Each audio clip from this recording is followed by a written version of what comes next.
great hunger for desolate places. Here they hunger. I think you are another of these desert-loving English.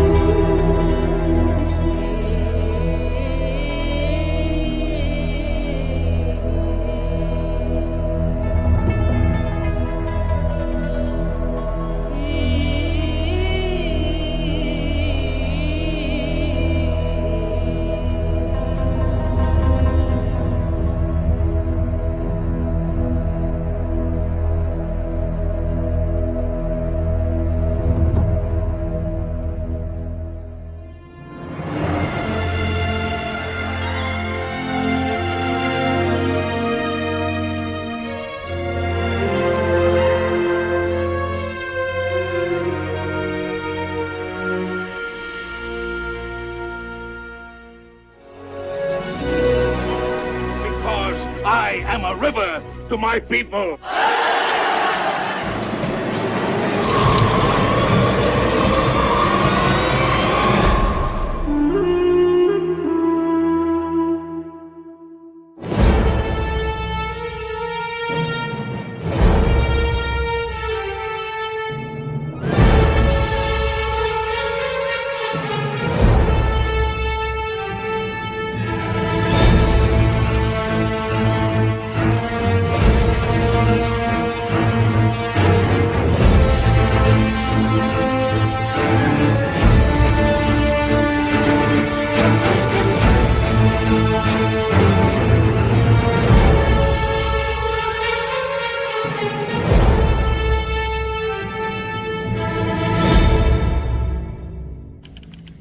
Time to be great again, my lord. Good evening and welcome, wherever you're watching tonight, to Movie Watch Live, a commentary channel where we watch movies and share a deep enjoyment of cinema. So if you're expecting to see a copy of the movie, I'm sorry we're not showing it here, but we'll be sharing a link for where you can see a version of the movie, which is free of charge. So we'll put that link up in just a moment for you there. Tonight, we'll be celebrating the 60th anniversary of one of the most important moments in cinema history, which is Lawrence of Arabia, the movie from 1962, which was premiered on the 10th of December 1962 and was directed by David Lean and starred, amongst others, obviously, Peter O'Toole as the hero, T. Lawrence, and also Alec Guinness, Anthony Quinn, Jack Hawkins, Jose Ferrer, Anthony Quayle, Claude Rains, Arthur Kennedy, and Omar Sharif. The movie itself has inspired genres of movies. It has inspired science fiction novels, and it has inspired directors, people like Steven Spielberg and Martin Scorsese, to mention just two. The writer of Dune was inspired by this movie to write those science fiction novels. And also George Lucas would later go on to make Star Wars, which was also partly inspired by this. Indiana Jones and those stories were partly based upon the life of T.E. Lawrence. So to say this piece of cinema is influential is an understatement at best. This movie is probably one of the greatest movies ever in history, and it is probably in the top 10 of Western cinema in our shared culture. So tonight we mark that 60th anniversary to celebrate this genius work of direction and acting based upon the story of an extraordinary person. And joining me tonight are my guests, which, as usual, are, first of all, they call me Ralph. Also tonight, we have Tony Nasser, and finally Jeff Potts. So I'll introduce, first of all, Ralph. Good evening, Ralph. I assume you've seen this movie before, or is this going to be the first time you've seen it? You know what? I think this may very well be the first time I see it. Surely I've seen it at some point, but I don't. If I have, it has been so long I don't recall. So this will be like a fresh viewing for me.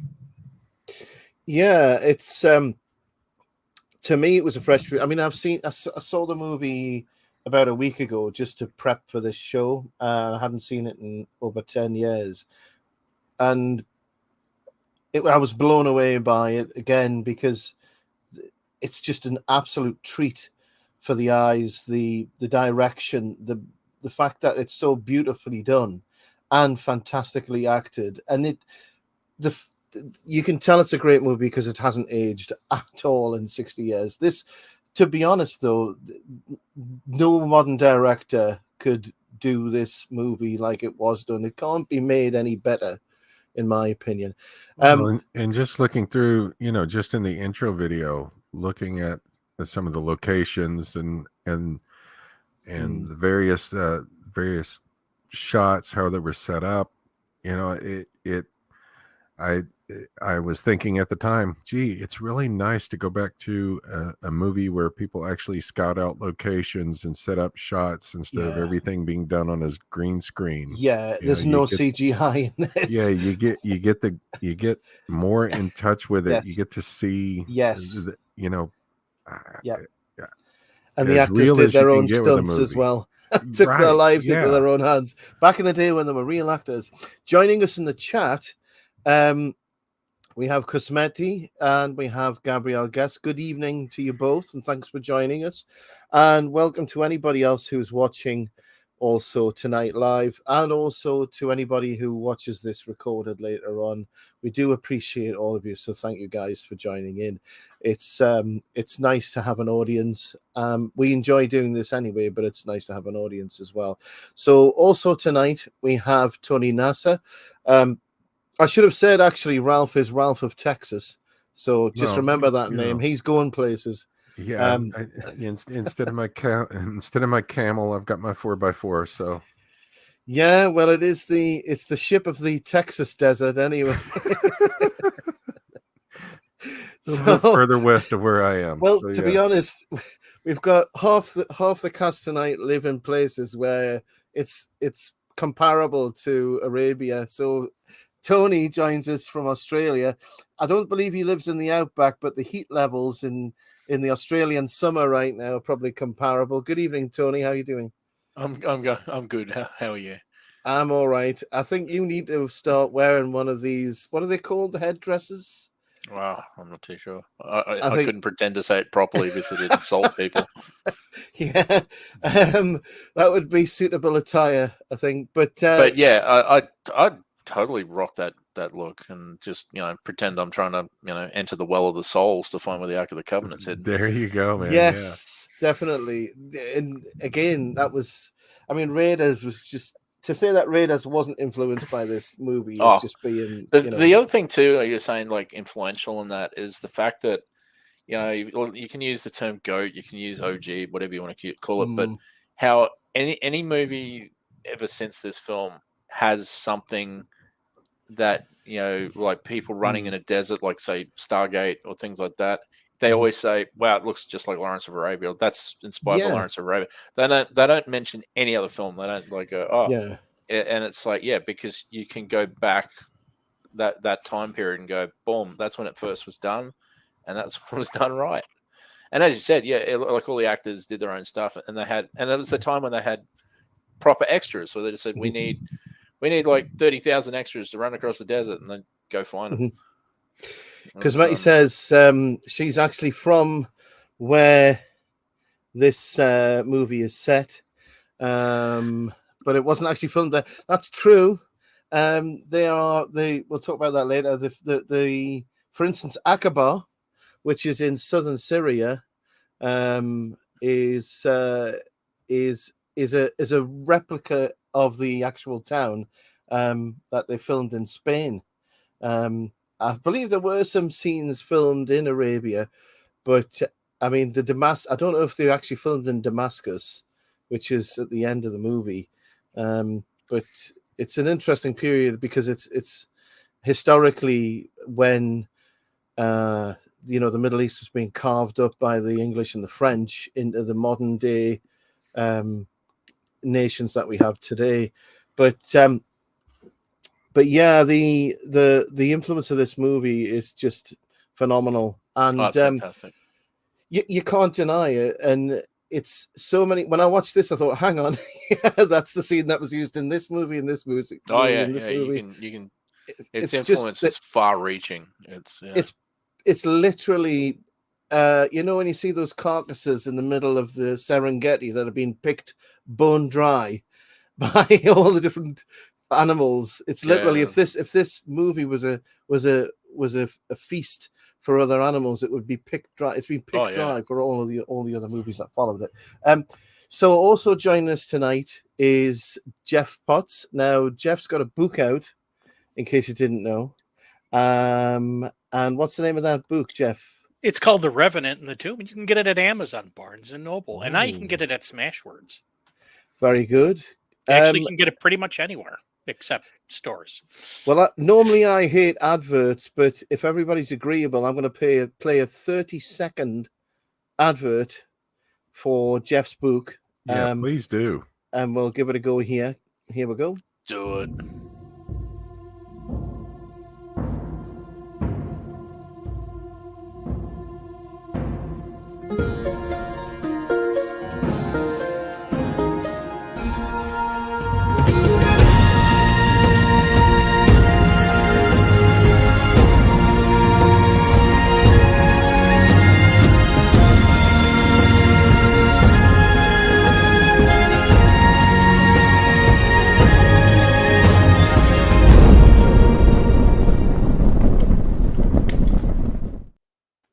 There we go. So Nice. get your copy today. And I believe Jeff is also working on something else. We'll not mention much about that right now, unless you want us to. Is there another book in the works? Another book is going to be delivered March 3rd, and it's called The Wizard's Stone. There we go. So everybody who wanted to... That's close to my birthday. I can buy a copy. Yes. Well played. Is it the same characters, or is it the same world, or different characters, same world? Same world. So, so you don't everybody who enjoyed the you first book. don't have Roman numeral 2 and Electric Boogaloo after it. Yeah, that's a missed opportunity, Jeff. Yeah, I think that's trademarked. It is. And what is it? Oh yes, Ralph's just said we'll need to fact check that. Well, to be honest, Cosmetti is our fact checker on everything related to this movie. Well, and pretty much everything else. So keeps us in line. It. She is our resident genius on all things historical. She's awesome. And there's the link for Jeff's book there as well. So I'll leave that on the screen for a moment. So with this movie, the reason that we're watching this tonight is, like we said earlier, the 60th anniversary. To explain what this channel is about, we obviously comment on the movie. It's a reaction commentary channel. So what I'll do is, if I can get my boomerish skills together, while my esteemed colleagues share their own thoughts on this movie for the next 2 minutes, I'll quickly find the link to where this movie actually is on YouTube, free to watch. Oh, so if anybody wants to kick off a 2-minute or thereabouts conversation on what they know about the movie, go right ahead. I'm gonna have to lean on you guys. It was filmed. It was filmed in the desert. Yeah. Oh, it was very dry and sandy, and sand gets everywhere. It's coarse and rough. It's coarse and rough. And really, really sunny. Yeah. This is going so well. Hey, you know, what can we say, man? There was a scene that they totally ripped off in North by Northwest with planes chasing them. It was, Now they got camels. Cool camels. Camels are awesome. I love camels. Everybody loves camels. I don't know, just man. An awesome animal. Camels. I heard camels are jerks. So I think camels are like anyone else. There's good ones and there's jerks. Yeah, I mean, basically that's the feedback that I've gotten, is that camels pretty much do what they want to do, and you know, if they don't like you, they make your life not so great. So I think that's why animals are awesome, though, because they have personality, and it's like if they don't like you, they'll let you know. Sounds like my dog. Well, yeah. Only to quote Genie from Aladdin, "Watch out, they spit." So Yeah, they spit and bite. But Well, I thought I'd found the one that I'd found the other day, and it's a Spanish version. Hang on. There we go. I think I've got it now. I think I've got Mi it now. español no es bueno. Cosmetic Camels are says, nasty. Cosmetic Just so we can says, satisfy people who says- want to say. yeah, Cosmetic says she thinks that the desert scenes were. There you filmed are. in Found one Morocco. version. No, there you Morocco's go. a beautiful place. There are several versions on YouTube, but there's one of them. You'll probably find a better. I'm sure I found a better quality one than that. But just to prove that, you know, we're not completely useless, and it's like, where's the movie? There is the link there to at least one. There's about 4 or 5 different free copies of the movie on YouTube. Choose the one that's right for you. Yes. So that's a disclaimer. So anyway, I'll leave that there, and you can fill your boots with a free copy wherever you can find one. Yeah. So- Or, you know, I know it is available for rent on Amazon. If you know, you're inspired enough to want to watch it, you can actually see it in high quality. So If That's you the want one- to that's spend the- $3 or something, Well, you that's can watch actually one of the best movies ever. that's actually what I'm doing. Is I rented it on Amazon. oh, see? What? I also have a What? legitimate copy of the movie. Classy. I found a VHS tape at the local Yes, yard I sale. found a DVD I am watching right now. So, gentlemen, without further ado, because we've had a lot of Yeah, that's ados already, camels are that indeed. Camels are nasty. nasty. I heard that. I heard they spit and they're horrible. Oh, you're a and- nasty camel, aren't you? Nasty camel. Nasty. Yeah. Yes, it was filmed partly in Morocco as well. But there's a credit at the end of the movie thanking the Royal Hashemite family of Syria. So some of it must have been filmed in Syria at some stage. We can find out that later. So let's get started. We all have our own version, our own copy of the movie. We are using the fully restored version, which is 3 hours 47 minutes long. A quick story about that. The performance in London wasn't that well received, and Sam Spiegel decided that he would randomly cut about 20 minutes out of the movie, and Yeah, it randomly ruined cutting it. things is never good. No. And I watched an no. interview with Peter O'Toole, and he said it was like a little mouse had nibbled its way through the reel, and it was quite upset. David Lean was devastated that Was this had was happened. Peter O'Toole drinking when he said that? No, he was 80 or something. It was, or 79 years Peter old. O'Toole bless was a him. legendary drinker. But he He's probably was drinking. more. Yeah, he's probably to say that Peter O'Toole wasn't drinking is just being. Yeah, you know, O'Toole and Harris, they're always drinking. Yes, good old chaps. Legends. Exactly. Back in the Irish day, that's real legends. real actors. So that's why unfortunately it was thankfully it was Spielberg and Scorsese amongst others who were involved in rescuing the original Nice. footage and fully restoring it, and we have the full copy now. So just to explain to everybody, the first 4 minutes of the movie there's nothing on screen. It's just an overture, because the intention was it was like just like when you see a musical or an opera, you're sitting down, you're loosening the buttons on your waistcoat, talking about things that people who watch opera back in the day used to talk about, like, yes, the South Field needs draining. I must get onto Jeeves about that. And so 4 minutes at the start with no images. So we're going to still be faithful to that and let the movie run, and we'll just talk while we're waiting for the movie to start. And we're going to watch up to the intermission, because this movie is so long it actually has an intermission.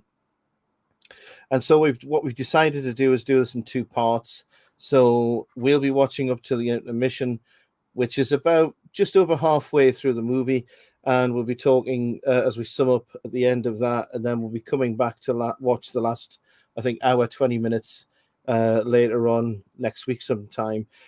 So we'll give timestamps throughout. We'll be describing what we're watching and commenting on trivia, lore about the movie, how it compares to history, the direction, and just generally chatting about the whole thing. Because, like I say, this is a commentary reaction channel.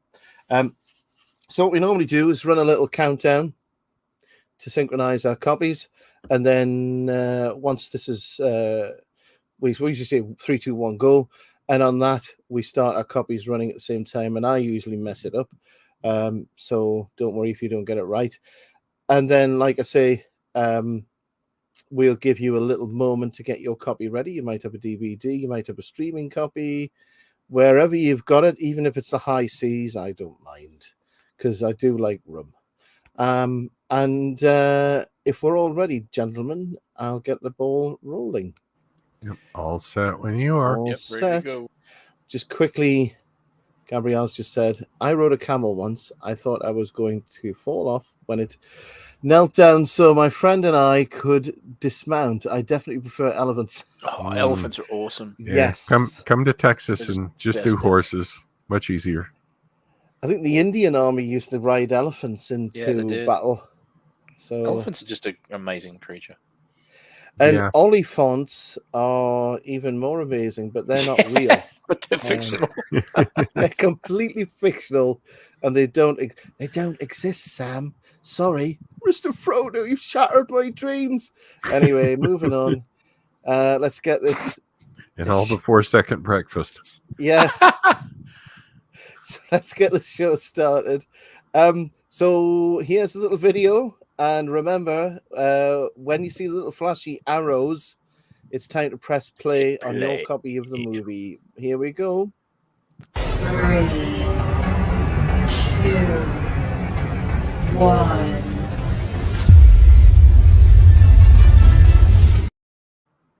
There we go. So Yeah. mine is well, Don't. What? Oh no. Boomer. boomerism, and mine started 10 minutes in for some reason. I don't know why. Do we need a Cheating do Lord. over? Yeah. No. I'm 14 I'm seconds fine. in. I Yeah, have 15, music. yeah. Yeah, I need to catch up here. I'm 10 seconds in. As I said, it's always me that buggers it up. At least you're consistent. Well, hello. We got Yeah. Got him. got him. So- Good. I'm at 40 seconds now because I jumped ahead a bit. And you've Just got that now fantastic hit 40. score by Maurice Shaw. Unfortunately, I've got it on silent, so it doesn't come through my speakers. So Oh, I've got. that's fair enough. I'm just waiting. I'm waiting for And you've got that fantastic silent opus by Oh, it's awesome. Maurice Shaw. It's the best black Uh, screen I've seen. And one of the most famous, again, even the music, it was copied for Stargate, copied for so many other Oh yeah. movies. When you think desert, oh, we have the standard unwelcome thing Yeah, in the the chat bots. there. Yeah. If anybody can get Cosmetic rid got of 'em. those, that's great. Just nail them. Nail them. Nail them to the wall. Yeah, it It was just on shows how was on we've top arrived, chat. gentlemen. You know what I mean? We've arrived. If that's Oh yeah, no. I'm waiting for my live streams coming back where I get the bots as well, and I go, woohoo! I've reestablished myself. I guess that's how you know that you're getting some traction on Oh, YouTube. that's it. The Russian bots are after you.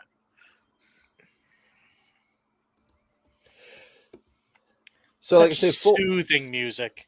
it is 4 minutes Yeah. long, and I can't wait to see this in 4K. That's the black is staggering. So Yeah, vivid. It's like almost a mirror. subverting You can your almost see yourself in it. expectations. it's like a pastel black, but it's Uh, got soul.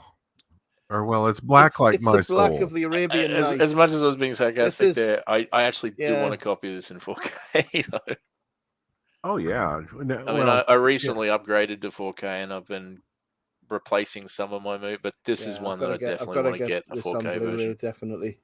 Well, yeah, Definitely. if you're gonna do it, get the stuff like this where Yeah. It's just, you've got those vistas, you've got that cinematography and those shots that Yep. make it worthwhile. absolutely. Yeah, I have to get all of my setups back up. It's handy to have a small screen to watch stuff, but Sure. it's just nice when you can sit down with Mhm. hot cup of cocoa or a And beer or just, something put your feet up and put your feet up and watch a good movie on an a epic proper film. Yeah. proper screen. Yeah, and that's part of what I love about the theaters, being able to go in, see it on a big screen, Have people playing on their phones, coughing at you. yeah, that's the downside. Yeah. Yeah, I could has anybody probably ever, have. has Oh, go anybody ahead. ever considered that this is like Morocco, overcast, new moon at night? Yeah, I mean that's it. I just, I decided to point that one out. That works. That works totally. Yeah, absolutely.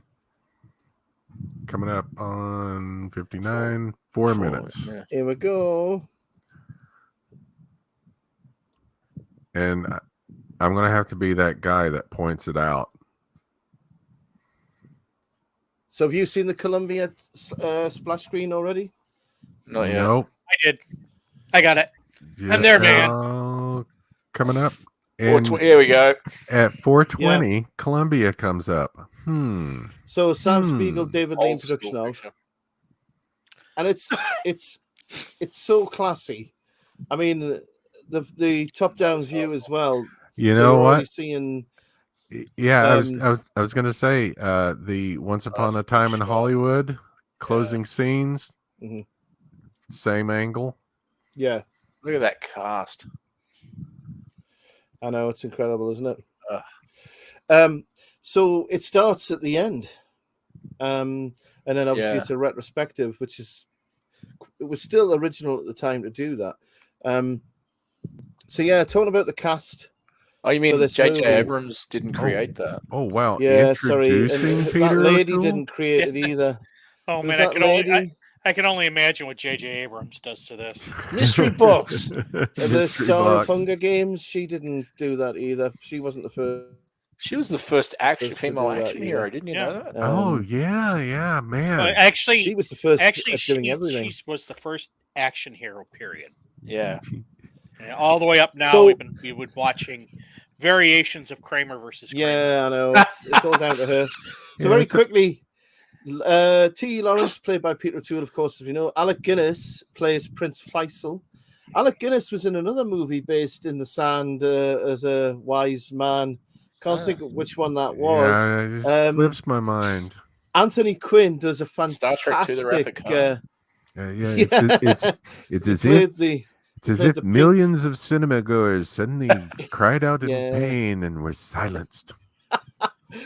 That motorbike's beautiful. It is a gorgeous bike. Gorgeous. So there he is in his hometown. Well, not hometown, but enjoying a sort of semi-retired life out on the roads.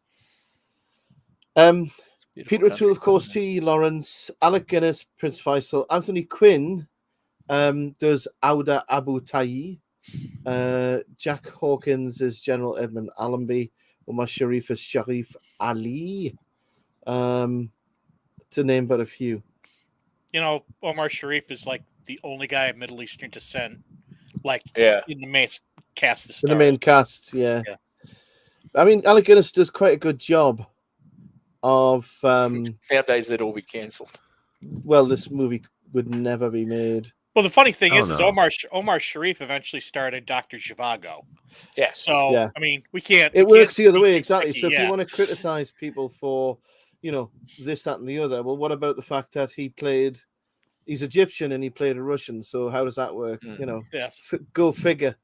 It was the southern part of Russia. Okay. Yeah. I need to get some of those goggles just to wear in general.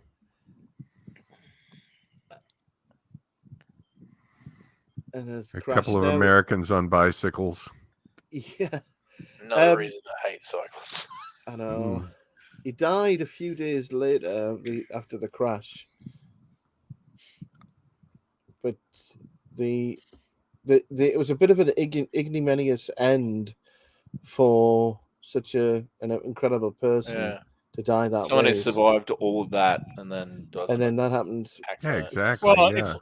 it's like Patton. Patton eventually ended up dying because of a car crash. Yeah. Well, broke his neck. Some people think that it was perhaps not by accident. Yeah, there's always been speculation. Because he did know quite a lot. Well, both Patton and T. Lawrence, they both had information. Yeah. T. Lawrence is very highly connected as a person. You wouldn't believe the people that he knew personally. Miss Top Patton made a rock. Oh yeah, and Patton made a big stink about we shouldn't just stop in Berlin. Yeah, at the end of World War II. So it introduces it because there are a few amalgam characters in this. Bentley's an amalgam of several different people, as is Omar Sharif's character. But obviously, it's a convenience for movie making that this happens. So you can't really criticize a movie for doing that. It's a common narrative tool to do that. Yeah. It cuts things down so you can get to the nitty gritty of the story. Mm-hmm. So he's getting dressed down by the guy in the bowler. Oh yeah. Yeah. So your hat is beneath me. It's a minor function on my staff. Yes, how dare you wear a simple fedora to an event such as this? It's a beautifully restored bowler and top hat country. You take that 10-gallon hat of yours and take it back across the ocean. Top hat country. It's so beautifully restored, this copy of the movie, that it really takes you back to when it was first made, and I think it helps you to see what Lean wanted to achieve. Because obviously, if Lean had like 4K cameras, he would have used them. Oh goodness, yeah. But yeah, it shows how he was a lieutenant in the army at the time, and he was on the staff of sort of an intelligence role in a way.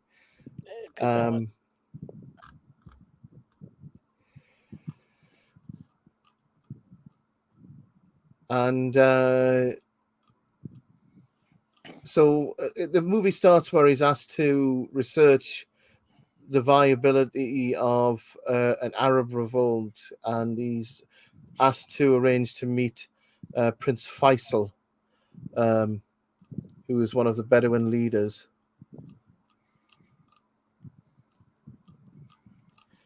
Get your smoke on. If anybody wanted to know, it was a Bruff Superior. He had several. It was an SS-100. It's actually owned by the National Motor Museum, and there's one in the Imperial War Museum as well. So the accident that he had, it was whilst obviously you've seen riding the bike in Dorset, close to his cottage, Clouds Hill, near Wareham in Dorset. And he just left the military 2 months earlier. So he'd retired from the military. 2 months later, he has this accident, which is why I think it's suspicious myself. A dip in the road obstructed his view of two boys on bicycles, swerved to avoid him, lost control, thrown over the handlebars, died 6 days later on the 19th of May, 1935, aged 46. And amazing what he'd... Go ahead. Sorry, what he'd achieved by the age of 46 is rare. Winston Churchill commented on it, that, very few people have managed to achieve everything he had in that space of time. But interestingly, there's a lot of people who were connected to his life. One of the neurosurgeons who worked on him, Hugh Cairns, went on to make a study of head injuries from motorcyclists, and his research led to motorcycle crash helmets being invented. Right. So pretty important. That is a spectacular stash that guy has on the pool table.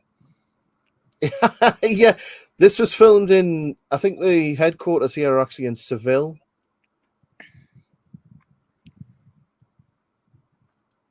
obviously we're meant to Now, believe don't try that. that. I'm using my finger now.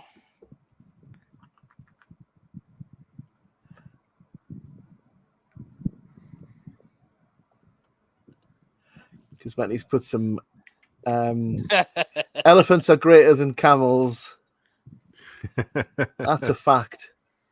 Up That until is the elephant true. doesn't I like you. I concur. Up until Well- the elephant doesn't Well- like you, in which case Yeah, Elephant's that's a good superiority. point because camels Elephants- can spit on you. Elephants can just take you and use you like a fly swatter. So I gotta say though, I love when elephants just go sick house on poachers. It's sort of suck it, oh yeah, suck it, So- you pricks. On the screen, we have Claude Rains, Yeah. who's Invisible Man. fantastic actor, and he's playing a character, another amalgam character, Mr. Dryden, who represents several people, including Sykes. Sykes was a British politician who was one of the ones involved in carving up the Middle East into the What it modern countries we have today. So they carved up Jordan, Syria, Palestine as it was then, and Iran and Iraq, and of course Saudi. Everything turned out for the best. It was Yeah. a marvelous plan. Didn't go wrong whatsoever. No. Yeah. Genius, absolute genius. Forward thinking. what you act like governments don't do anything wrong, don't do stuff wrong. I mean, just Well, they certainly don't. I mean, I implicitly trust my government. I don't know about you. Mine's awesome. yeah. For the record, I can't completely fault trust mine as well. Yes, I fully trust my government. I believe everything my government says. Exactly. And the news never lies. They have my best interests at heart. Yes. So this character on the screen. I love crickets. Crickets are great. Oh, so yes. So this character on the screen talking to Peter O'Toole is the actor. Goodness me, I used to remember his name. Hang on, I'll have to check. You know, if you ate crickets, you would have remembered. I would have had the high protein brain of Yes. a bug eater. Exactly. So that would have been just instantaneous. I gotta say, I love those uniforms with the sort of knee-high boots. They're just like Donald Wolfett so good. plays General Archibald Murray. Well, do you know what? This also inspired Blackadder Goes Forth. Yeah. Because there's a character as a personal assistant or something, and he's not called Darling, but he's called something else. Yeah. Well, yeah. Darling was in Blackadder, but yeah. Sweetie? Something like that. Every time he calls him Darling, he does the eye twitch. Like, But these characters are definitely the inspiration for General Melchett. Melchant, yeah. Where's Lord Flashheart doing? Do you know that Peter O'Toole's uniform was deliberately made to be ill-fitting? Yeah. To show that he was awkward in his role as a military officer. I like how tall he is over Claude Rains too. I mean, he looks a lot like T. Lawrence, but the T. Lawrence is only about 5'6" or 7" or something. So he's much taller than what the character would have been in real life. Casually tosses the hat.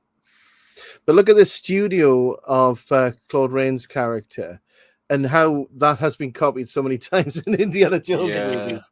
Here, look at my archaeological finds. I love all the ceiling fans everywhere too. It's like, it's hot. Yes, Winnie. Well, think about the amount of fans that are in the base in the movie. Well, both movies, Dune, the original one I'm thinking of. Because essentially the occupying army there is based upon the sort of British army, aren't they? And he has this probably the greatest edit ever in cinema coming up now.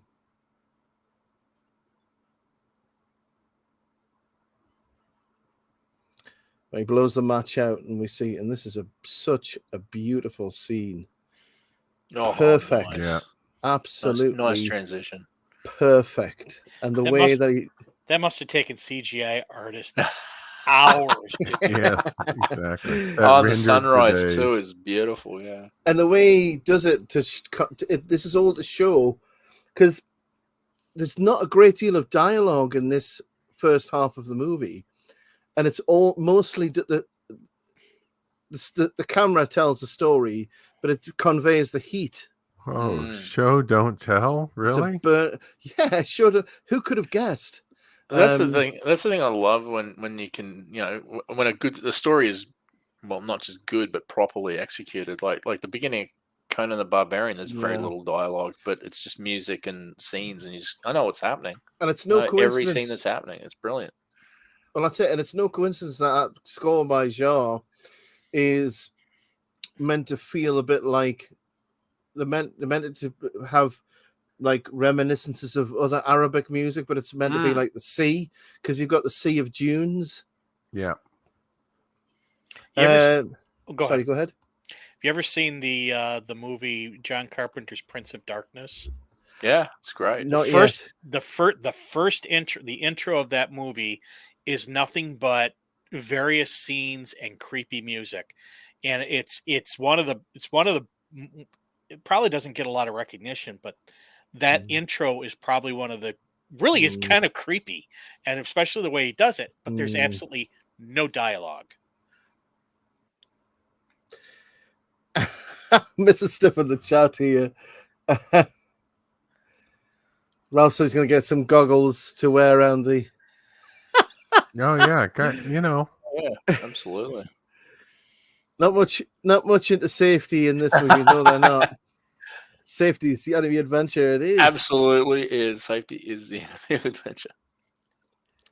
And this shot here, unbelievable. It's just two things I noticed when I watched this movie is he really gets the scale of the land. I mean, I think this was filmed in Morocco, but I'm not sure. I'll have to check. But the other thing that he does is he's already used that transition to show the and don't forget this was filmed in summer, high summer. Like that, let's film a movie in the desert in the middle of summer. Good idea.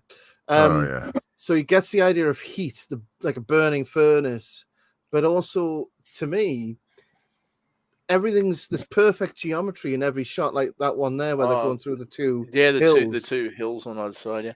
The other thing too, could you I don't know if you ever saw this on like an old school television, but I would hate to have seen this on pan and scan.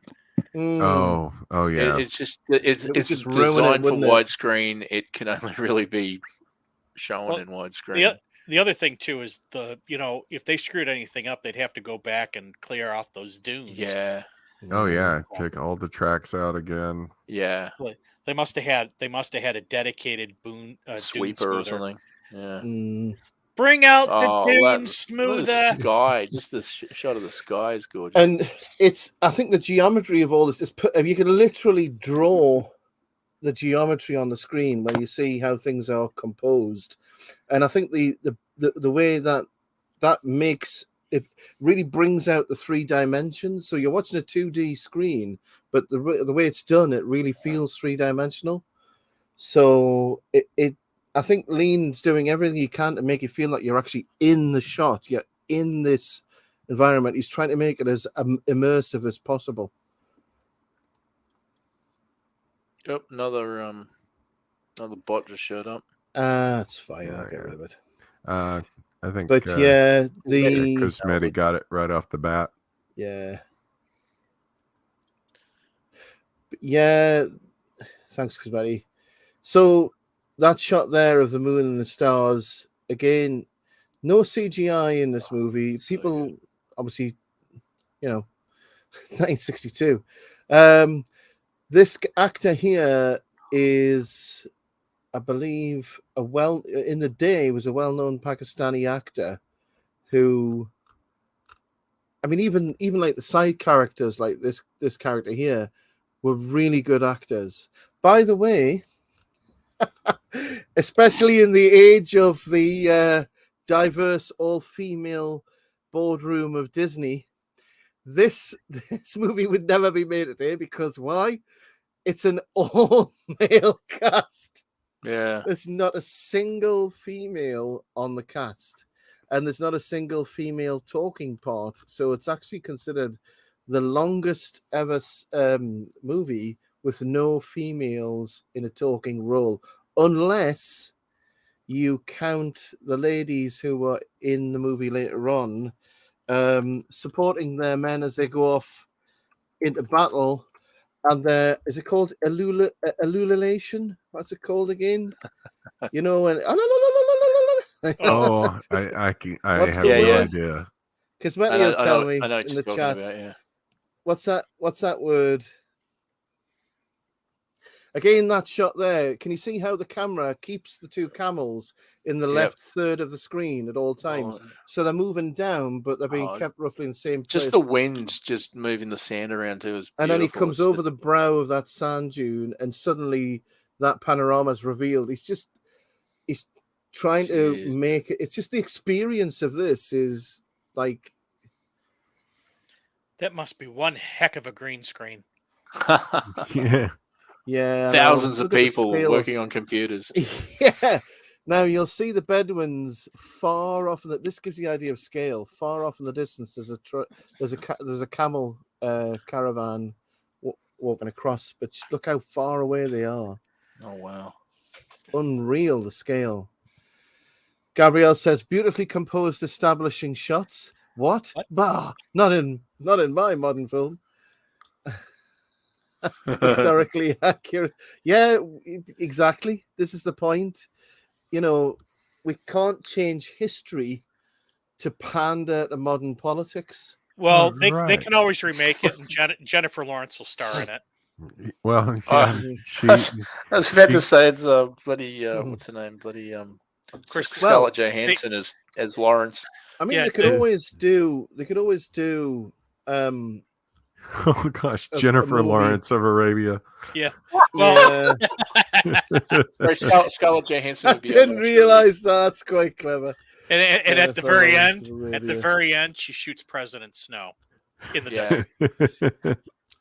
No, King Faisal Snow. Yeah, King Faisal Snow in the desert.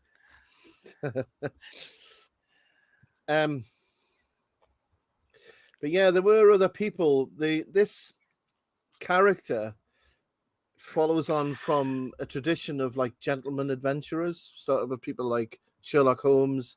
But by this time in history, you had characters who were archaeologists, but also spies and military officers all at the same time. And there was a whole... Doc Savage. Yeah, and Doc Savage was another influence for Indiana Jones. But there's real-life characters like T. Lawrence. There's also some in American history who were the same thing. They were adventurers. Some were in the military, some were spies. And they were the inspiration for characters like Indiana Jones, etc. But there was, I believe, a lady who was also a spy and archaeologist as well. I'll get her name in a minute. Lara Croft. See, the Negev Desert, which appears in this is a perfect scene. I'm going to have to just look at this scene. Wow. This is the well. Yeah. And so this he's working, like I say, for the Arab Bureau. And the well here is owned by a different tribe, so this is why his guide is nervous. So it's a Haraf well. Very dirty people. Yeah, kind of hard to take baths, showers, and things when there's no water. Look at the landscape. It's just That's It's like the surface of Mars. Yeah. Just stand outside during a windstorm. You'll get sandblasted. Oh yeah. I mean, I can see people like. I mean, the scenes in Spielberg's. Oh, good lord! It was the first role for. It was based in the Far East in China. About the the young lad who was taken prisoner. Why can't I remember? Christian Bale. It was his first Empire role. of the Sun. Empire of the Sun. Oh, there you go. And there's scenes in Empire of the Sun which are directly referenced, which are direct references from this movie. When you were talking about, the scale of the movie, we were talking about that just before. So I'm starting to, as I'm watching it, I'm starting to see more and more scenes that I remember from other movies. So this is perfect. You see how he just appears out of the mirage on the horizon? He's not there, and then he suddenly appears out of nowhere on the horizon, just like a ghost. And then this beautifully, people wouldn't take time with this kind of scene in modern cinema, but with this director, he just takes the time to introduce the character, and you see him coming from so far up, and they're just wondering who this person is, and they're perfectly still, and what's going to happen next. And of course, we'll find out who it is in just a moment. Yeah, and you notice all the sounds dropped out. Just sitting, building the tension, waiting. If you want to know why the cinematography is so amazing, the guy who did the cinematography, the main cameraman, was Freddie Young. Now, he used, if you wanted to know, a 482mm lens, Panavision lens. It's known among cinematographers as the David Lean lens, and it was created specifically to shoot this mirage scene where Ali comes through the mirage. So Tafas is now unceremoniously shot dead from long range without a problem. This is what I want to see you do, Ralph, soon. I want you to try shooting from the back of a camel. I don't have any. I guess I would have to rustle some camels from the nearest zoo, and I could try it. Just do it from the back of your truck. That thing it better not have more than 4 bullets in it. If you wanted to know where Disney ripped off the sort of reinvented Boba Fett from, look no further. Yeah. And it's graceful way he just comes off the camel there. Shot in the head. And then reveals his face there. This is my well. Omar Sharif had one of the most fantastic voices, really, didn't he? Such a soft voice. He's awesome. What a great guy. I am Dr. Zhivago. Hi. This is my well. And what a handsome fella as well. Hey, did you know that Omar Sharif was an expert on bridge? Yeah, cool. He was a gambling addict, and there's a sad story. He died impoverished because he just spent all his money on gambling. He was addicted to it, but he was quite good at it. But there's a story about when there's a camel charge in this movie, and the night before, Peter O'Toole went to have a look at him and ask him a question, and he was sitting there, and he said, "What are you doing?" I'm calculating the odds on whether the camel's going to fall over or I'm going to fall off the camel, and I've calculated I've got better odds of me falling off than the camel falling over, so I'm going to tie myself to the camel. So that's a really good look for Omar Sharif, though. Yeah, and Egyptian, so he's the only main character who is actually Arabic.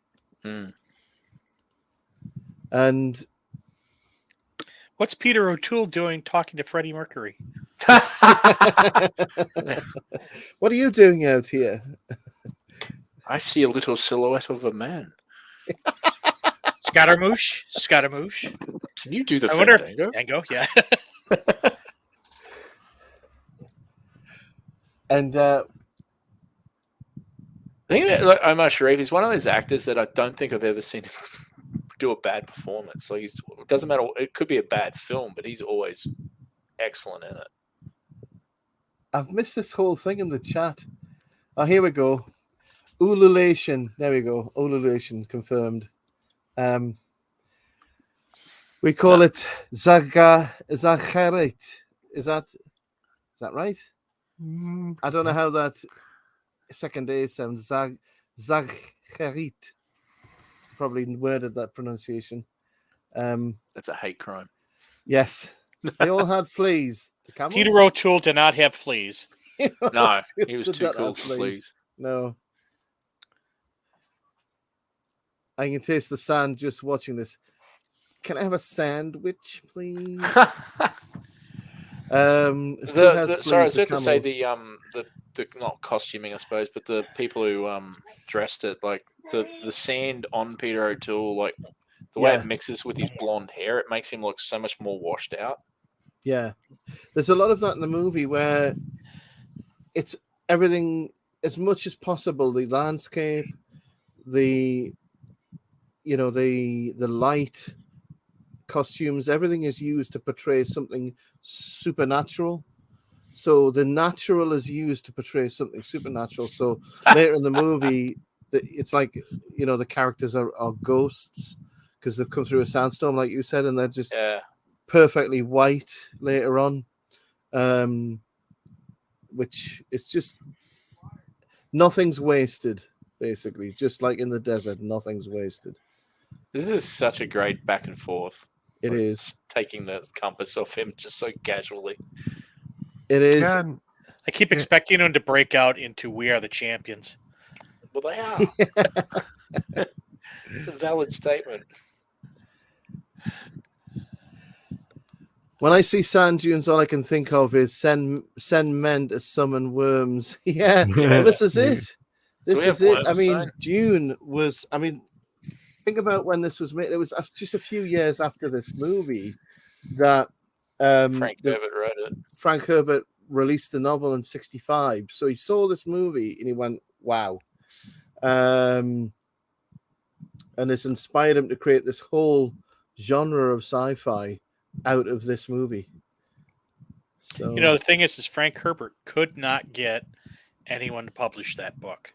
He had to go to some guy who published auto repair manuals. That's right, yeah. And whoever it was convinced these people to publish it. And the book actually didn't sell all that well. And then at some point it exploded. Yeah. So that's the reason why when you read the right person read it. Yeah, when you read Dune, and there's a bunch of like typos and bad grammar and all that. That's because of that, and they really haven't changed the book from what I'm aware since it was published. Of course, it would take 30 years to go through the freaking book. Try to edit it is hard to edit. But this is the beauty of it. When you make such a piece of art like this, it spawns. It inspires others to create whole genres of fiction or art or whatever. There's the beauty of Dune as well. It's not just the location; it's the politics in it, which is also from the intrigue. So, yeah, and it's very plain at the end of the movie. It's what he does is he plays off idealism against the harsh, cold corruption of the world. Yeah, pragmatic power play of the world. The fact that the world is run by horrible people who determine what they want to happen, and so tough luck to everybody else to stand, the ordinary people in the street. Yeah. I do like those the camel, the embroidered or whatever they are, the head, the color on the colors are amazing, aren't they? Yeah. But the costumers in this movie are fantastic. I mean, the costumes obviously military uniforms for the British look quite accurate, but the Arabic costumes are amazing. Oh yeah. So just a recap, we are now timestamp wise, I think I'm coming up just 38 minutes now. And so this is part one of the movie, and we're just coming to Prince Faisal's camp just as it's about to get under attack by Turkish biplanes. Yeah.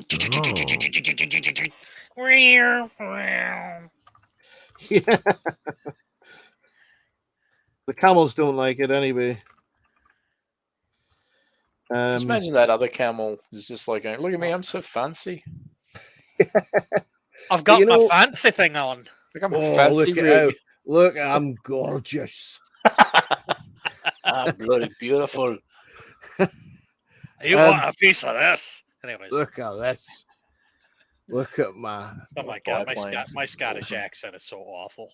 It's a de Havilland. These are actually de Havilland DH-82 Tiger Moths, you know. Yeah, They're not actually...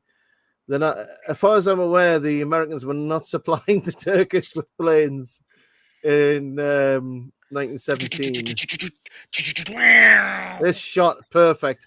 And was that Yeah. nicked for North by Northwest? Who knows? Oh, I would say Yeah, no, I I'm would gonna, say I'm there's- gonna without a say it was doubt. inspired. I'm gonna say Hitchcock was inspired Look at the colors, though, and the rock and the sand, and it's just with the sky. everything. The blue sky. He has Obi-Wan Prince Faisal. Boom. So when is that thing gonna light up and glow? That's it. Yeah, I was about to say, it's just Strike me He's- down. he's- I'll be he's got a more powerful literal than you can possibly imagine. strike me down, and I'll become the Hashemite dynasty. That's It's a of course literal saber. different than the Vegemite dynasty of Australia. Yeah, Oh, yeah, that's a Vegemite. heavy dynasty. Yeah, I've been waiting to say that. By the I way, thought Vegemite was like Marmite, but apparently Well played. I used to eat Vegemite when I was a kid in Australia, but I still eat Vegemite. it's so strong though. I Oh, mean, yeah. Marmite's strong, but Vegemite's really Oh strong. no, it is. It's not. You gotta. It's You not for gotta. the faint-hearted. You gotta earn it. yeah, I need to get some to expose my daughters to. I think they. Pardon. I'll send you some if you want. So Oh, I may take you up on that. Yeah, no. If you Alec- ever want some, let me know. I'll give you an address to send it to. I'll send it to you. Obi-Wan's Guinness here could because have he couldn't been- shut down the tractor beam. Yes. Well done, Obi-Wan. Alec Guinness could have been T. Lawrence if he'd been younger. He would have been selected for the role, but he had actually played T. Lawrence in a play previously to this. Nice. Going back to But he T. did- Lawrence. Sorry, go ahead. But he did get to play George Smiley, so that's something. Yes, well, the roles he had were just Oh, yeah. second to none, really. Towards the end of his life, he got some pretty shitty roles, like Don't you dare say Raise the Titanic. I'll fight you on that. there was even worse ones than that. I that's a guilty pleasure film for me. So anyway, the plan here is they're going to plan a surprise attack on Akaba. Well, they weren't initially going to do that until T. Lawrence comes up with the idea. But something that isn't really pointed out in the movie is T. Lawrence knew all of this land. He had previously been to the Nefud, and he'd also visited places like Petra. Petra is one of his favorite places to go to. Because of his interest in archaeology. So it's interesting how Petra was chosen for Last Crusade, because once again, Spielberg's 3 indie movies are just homage to this movie. Oh yeah. Not so much maybe Temple of Doom, because that's based in India. That's India. But there's probably something in there. Oh, probably. And here is the two jolly happy-go-lucky brothers characters, which were That's right. I replicated forgot in about that. loads of different movies, even something as trivial as the two little, what are they, like polecats or something in the Ice Age movies. So it's the idea of two little fun brothers who are happy-go-lucky orphans. It's you know. R2 and 3PO. Exactly, yeah. It's the archetypal characters. And they shove the cigarette packet up the camel's bum. Right up the Jacksy. I'm missing the chat here, gentlemen. Please. I'm certainly hoping. Actually, the modern StreamYard, you should be able to click on the chat yourself as well. I'm certainly hoping that wasn't his recorder that he did that with. No, you'll have to wash it off later. Wow, that music stinks. Anyways, That's one way to find the brown note. Oh, because Matty says sand in your crevices and fleas in your robes. Oof. Nothing worse than sandy crevices. Flea He road. sounds like a northern comedian, doesn't he? Okay, Sandy ladies and gentlemen, crevices. please welcome to the stage Sandy Crevices. I'm here all week, folks. Try the veal. Tip your waitress. Wilms versus Please. We've got I saw Dune once. I need to see it again. I haven't seen. I couldn't get through the new one. I love the original one. I still love the original, but The I original's didn't mind the amazing. new one. But the thing, I know we're getting off topic here, but I'm just gonna do it anyway. The people who complain about the original one, saying that it's like not, oh, the new one's better, it's more faithful to the book. There are absolute chunks of the new one that's straight out of the Lynch movie. So it's calm down. Oh, shit. Because Matty says Jump. Freddie was Persian, so he would not have been out of place. No, Oh, actually, yeah. his parents hailed, I think, from Zanzibar. Zanzibar. Yep. There we go. And an extra set of molars. Because Matty says these long shots of the desert are gorgeous. They are indeed. They are And the geometry is just so three-dimensional. It's literally like, I'm thinking of an American artist who painted photorealistic paintings. I can't remember the name of the guy, but he did the same thing with geometry where you felt like you were in the painting. Are you thinking nice. Norman Rockwell? Possibly Rockwell. Yeah, it could be. Rockwell's mainly people, if I recall, though. Yeah. So if you're talking landscapes, Yeah. Remington, maybe? Frederick Possibly. Remington. I'll have to look, but it just reminds me it's probably Rockwell. So this is where the prayers are being read from the Quran. The actor who's playing the Muslim priest is English, so they actually had to have a real Muslim priest on hand while it was being read. Otherwise, it would have been Sacrilege. haram.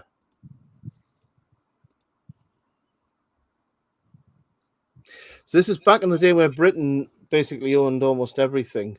That changed though after the First World War, but at the time we were controlling the Suez.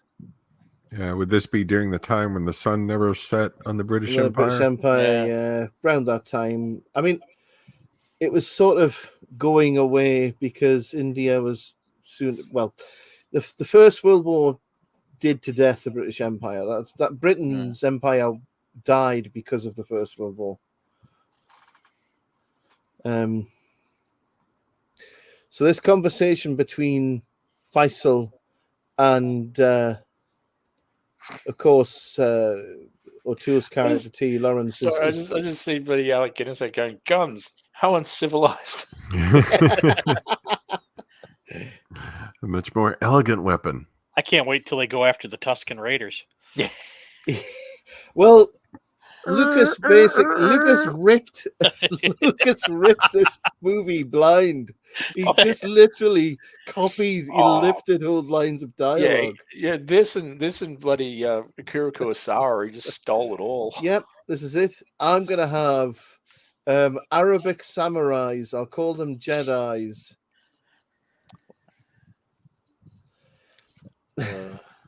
So anyway. No. I'm just originally I'm they're just called following the Bendu dialogue Jedis as well. Because it has discipline. So timestamp wise, we're going to be coming up on 48 minutes 48. soon. Yeah.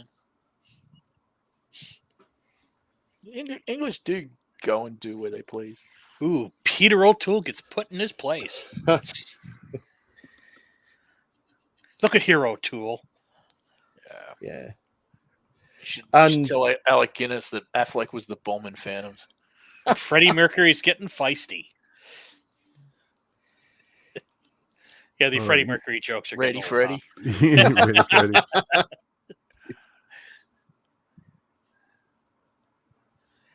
Yeah, so he's trying to persuade them that it's going to be a guerrilla war. They'll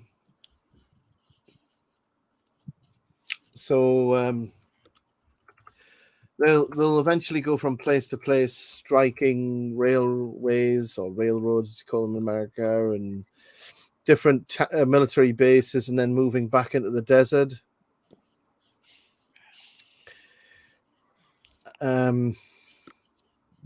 So it's almost as if it's Arrakis. Desert planet. Dune. Whoever And, controls the spice controls the world. Yeah. In this case, we know that, the Middle East was carved up because they knew they were going to get oil from it. That was why these wars were being fought. That sounds cynicism to me. Yeah, sorry, my government these governments would Never. not think like that. Yeah, I mean the good thing I can say is at this point British America Empire was built on hasn't cups stuck of her tea. nose into it. So Yeah. The this conversation here just shows that Lawrence's character was in the portrayal of the movie. He was split between his loyalty to Britain and also his what he saw to be love of the country. Yeah. Yeah, he fell in love with Arabia, and he already had a love for the place before he became an agent, because he really is sort of a military spy at this point. It's a good look for Alec Guinness too. And I don't know whether you're familiar with it, isn't it? I don't know whether you're familiar with the idea of Orientalism. It's the Western interpretation of the East. It's like this romanticized version of the East, and it's often used negatively to sort of, because it's the European ideal of what they would like the East to be. And so it's touched upon in this conversation here. Because I think Prince Faisal knew that the European powers were just after carving up the Middle East for themselves.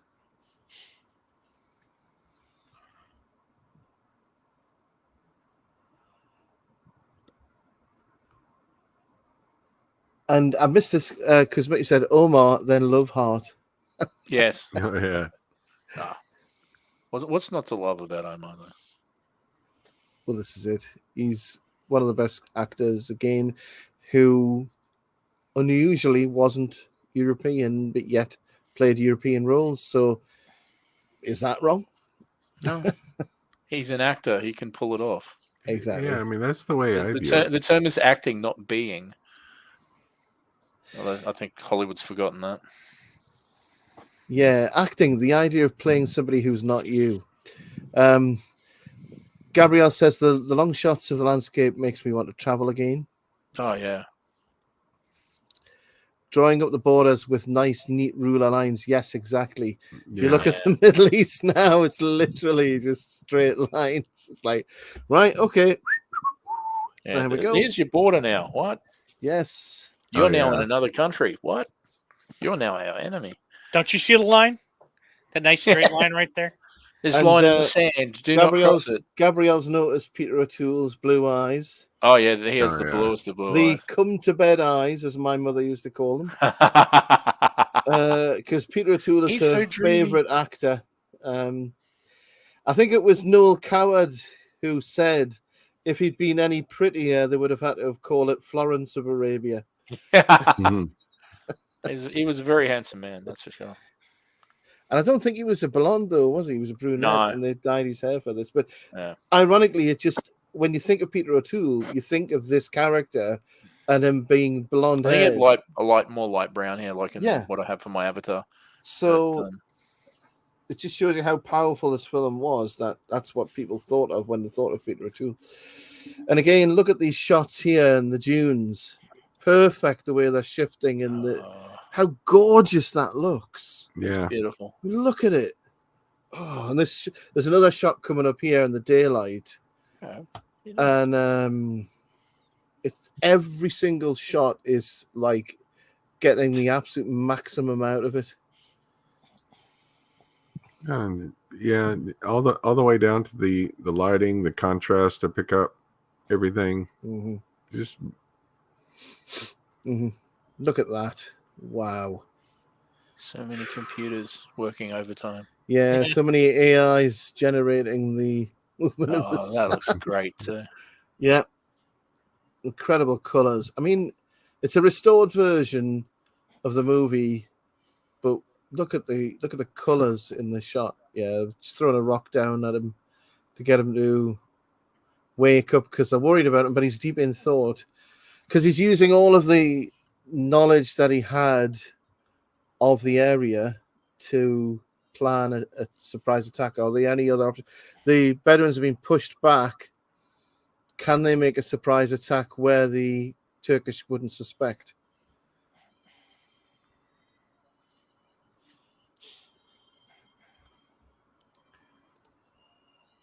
I'm taking your rock. It's mine now.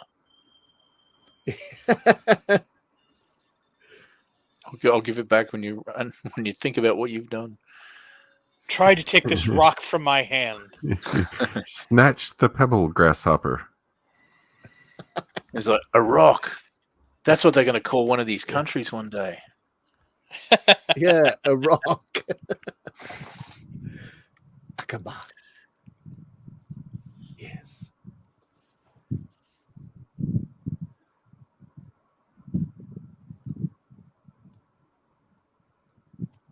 Are you So mad? he's You got are his mad. plan. Mm-hmm. So Akabar's guns were aimed out at the sea because the Turkish didn't think anybody was stupid enough to try and make it across on their food. So they didn't expect a land attack. It's a good tactic, though. Yeah, I mean that's it. And of course, as you know, where Akaba is strategically important port town at the time. Well, in the previous conversation, I think the British officer had told them, well, of course, yeah, if you could get Akaba, we could get artillery, guns, take it, training, yeah. everything in. But his only solution was, you need discipline. Discipline will win the day. Whereas And that's Lawrence, the truth. Yeah, because if you have the discipline to cross the desert to take that town, then you're going to win. Mm-hmm. But yeah, Lawrence was able to come up with something to say, okay, yeah, we do this. And he Here's was how. an incredible person who thought outside of the box. I love that, though, where it's like, it's over there. It's only a matter of going. It's only a matter of going, and I'll make it happen.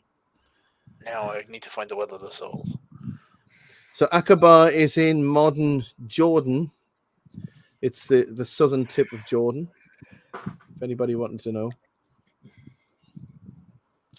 I love that. Blasphemy is a bad beginning for a journey. This is great dialogue. I'm trying to remember who the scriptwriter was for this. I'll find out. A lot of it was based upon T. Lawrence's book as well, because T. Lawrence wrote a book about all of it. Well, he wrote several books, but he wrote his main book was I think the Seven. I'll check it now. Actually, I think it was Seven Pillars. Down. Yeah, Seven Pillars of Wisdom. about his experiences in the war, 1919. He wrote that. On the topic of writers, did you know that amongst his connections, Lawrence, apart from being a writer himself,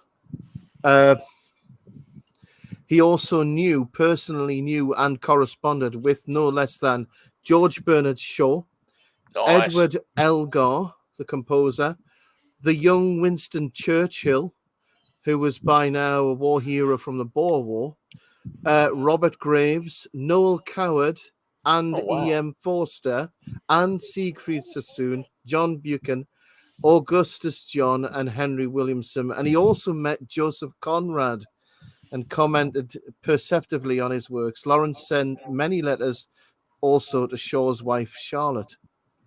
Wow, it's a pretty good pen pal list there. Absolutely. He was fluent in French and Arabic and Latin and ancient Greek. He did his own translation of Homer's Odyssey.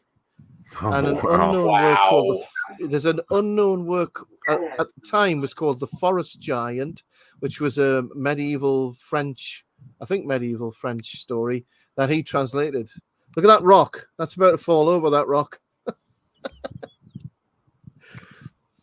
But yeah, that book, Seven Pillars of Wisdom, is what a lot of the story's based on.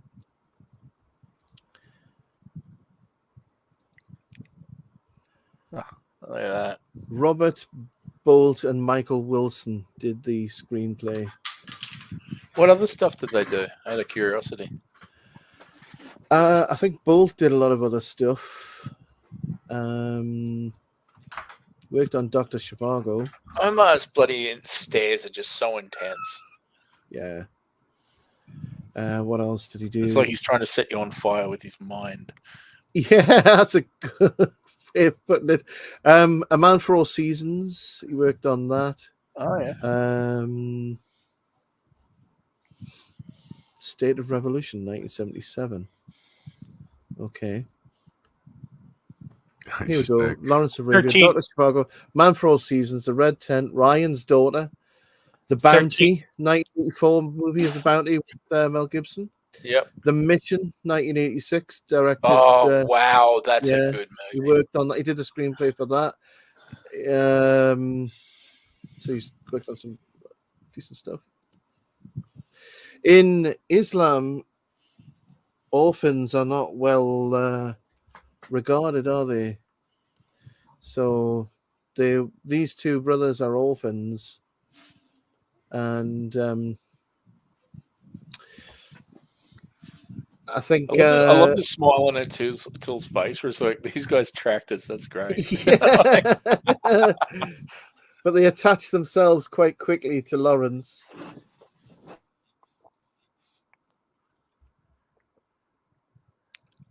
I don't know whether these two characters actually existed in real life, but obviously in the movie they play a very important role for several reasons.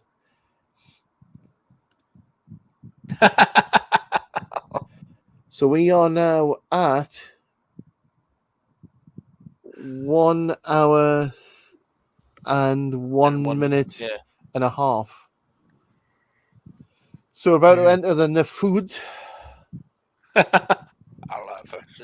Oh, telegraph lines. Whoa, high tech. Nefud Desert. Moon in the background. Yes.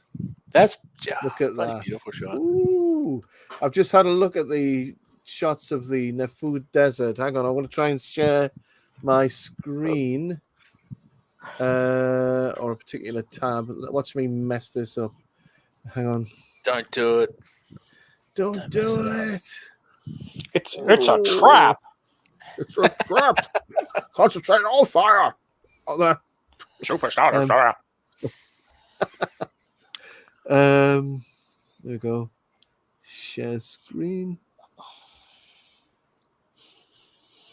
84%. We will find a goal for you. Great, thanks. Thank the you, food Russian desert. bot. Here we go. Share the pictures of the food desert. Look at that. That's like basically the surface of Mars. Yeah. just with less Matt Damon. Yeah, Matt Well, Damon. as things should be. Look at that. Matt Damon. I mean, I'm going to change the crap out of this. look at it though. It's just, it's. Ew. Busting. Yeah, I mean that's on and on and on. Wow. Look at that. Is Look it- at the depth of that shot though in the movie. It's just. The thing is, though, looking at all that, and even though I know it's like one of those places where if you get trapped out there, you're dead. Oh, I'd yeah. still love to visit it. Yeah, if you had a satellite phone. Oh, and Enough a battery vehicle power. that had less, nothing but fuel and water. And your own tanker truck of water. Yeah, And- exactly. Yeah, And more water. or the ability to teleport. One or the other. Yeah. Well, isn't the Outback like this kind of? Yeah, There's certain like different Alice topography, of Springs. course. And look at that. Now this is More like I deadly say, animals. Yeah. This is not CGI. That is an actual dust storm, Oh, or rather yeah. The Dust Dust Devil. a dust devil. Yeah. Yes. See, Which just happened to be there. Oh, let's get a shot of that. And Hell yeah. even when I was watching this, I had to keep reminding myself, right, this actually happened. This This footage is real. yeah. Because you get That's so so used to, cool. oh, look at that, blah blah, CGI. You know, the closest I've come to this is driving through the desert in Arizona. Yeah, I drove You through know, Arizona. And it's, you know, and this was modern. So cell phones, I'm in a car, but, you know, it's one of those things. It's a sealed highway. Yeah, Yeah. yeah. But it's like you're on the highway. The highway goes as far as you can see. And you're just thinking, yeah, I don't want to break down because I'll be walking forever in, you know, 115 degree heat. They'll find Roast Ralph in his car. Exactly. Not good. So, you know, the idea of doing it, no roads, just a bunch of guys on a pack of camels out in the middle of nowhere. Yeah, But I love the change of topography, though. That's the thing, because driving from California through Arizona oh yeah, no, to it's the Grand gorgeous. Canyon, it's Yeah, like it's you go gorgeous. from like city to mountains to just plains to mesas to it's like amazing Yes, stuff. yeah. It's stuff that it's topography that I don't have in my country, so it's like, wow, this is beautiful. I used to know. Well, Go ahead. No, I was just going to say, even you know, within Texas, we have some friends that live in or lived in. I want to make sure. I think it I'm was just getting a Lubbock. quick beer. Oh yeah. So you know, we went from where we live in North Texas out to Lubbock, and you're going through. Yeah, you hit some scenery somewhat like this. So you know, we weren't going up toward the Panhandle, so it's not really desert.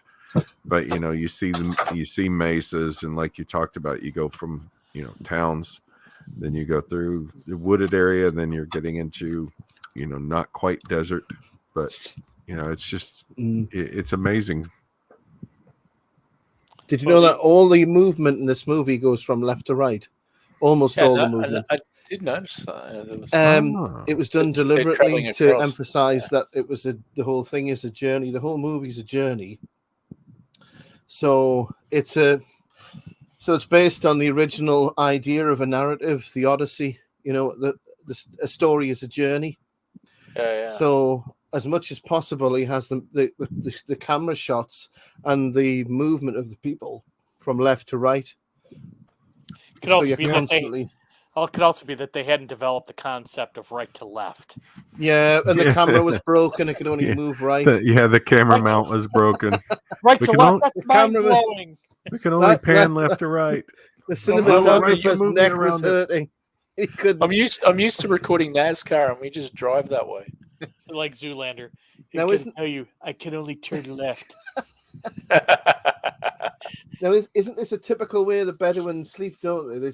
They sleep during the day because it's too hot. It's freaking hot, yeah. And then they travel at night. I just wondered whether that was an urban myth, but it's definitely in them. I love Omar Sharif's tent here. It's just his cloak Oh yeah. with a stick. That's so cool. It's just his cloak with a stick. Brilliant. I like the guy sitting next to him. He's like, "Jeez." Yeah, his personal entourage. That's so nobody can kill him. I knew a God. I knew a guy who was in, I think it was the first Gulf War, and he said that, you don't dig in areas like this, the desert areas like this, because the ground is like concrete. Yeah. You It's can compacted, go at it yeah. with a pickaxe and God knows what else. Yeah. Did you know this movie took longer to make than the actual events that took place? I'm not surprised. Because it was over about a year. I think they were finally in Damascus just before the First World War ended. But the action in this movie is depicting events that started in 1917. The movie took 2 years to make, whereas the events were just over a year, I think. God, In 20 years. My feet are hurting watching that. Oh The yeah. guy walking across the rocks in barefoot. Well, and in a lot the of this heat, stuff that's had- gonna be Well, a lot of the scenes filmed in Spain had shale on the ground. Yeah, So literally, if they'd fallen off, they would have really hurt themselves. cut themselves. And so, heat and shale. yeah. That's a good question. How much of that is there? By the way, Peter O'Toole's first camel ride, he hurt his bum, and he had an injury. He said this is a very delicate Irish arse. He had a And wound on his buttocks. bruised his backside, and I will need whiskey to heal. Hey, yeah, there you go. the Arabs on the set nicknamed him Ab al Isfanja or Fanja, father of the sponge. Ab al That's Isfanja. awesome.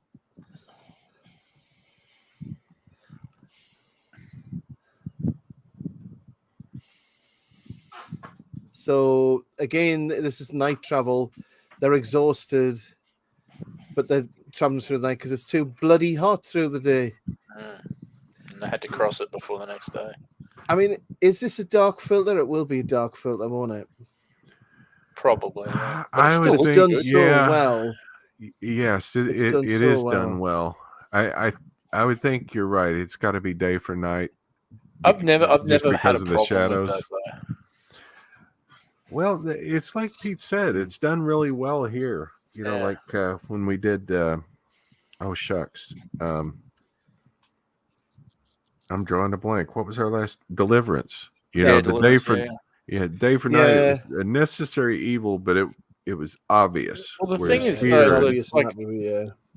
I'm just gonna. I'm not bringing it up in a negative, but the modern Disney Star Wars stuff, they do night for night, and you can't see Yeah. anything No, yes, because that's exactly. interesting. they don't yeah. have any lighting around. It's like, oh, I'm running through I've got to be stealth, and it's like, yeah, great. I'd love to be Yeah. able to see it, Yeah. Well, and I'd rather they did this. and Well, that's a don't- credit. It doesn't really matter because the modern Star Wars stuff I probably walked out on. Yeah. Do you know, I'm just bringing it up as an example of That's using fine. night. well, it's surprising because he was such a good director. Yeah. Well, but I was going to bring up just the overall darker tones in film now. It's like Yeah. they even in scenes that are just, you know, they're washed out as well. not so Ever dark. since Saving Yeah. Private Ryan, they thought, "Oh, this looks good. Let's wash the color out and let's just put it back in by computer Sepia and have tones. 2 or 3 maximum colors." If you haven't Yeah. noticed that now with movies, they'll Yeah, do and like 2 or 3 matching colors. So, and it's shit.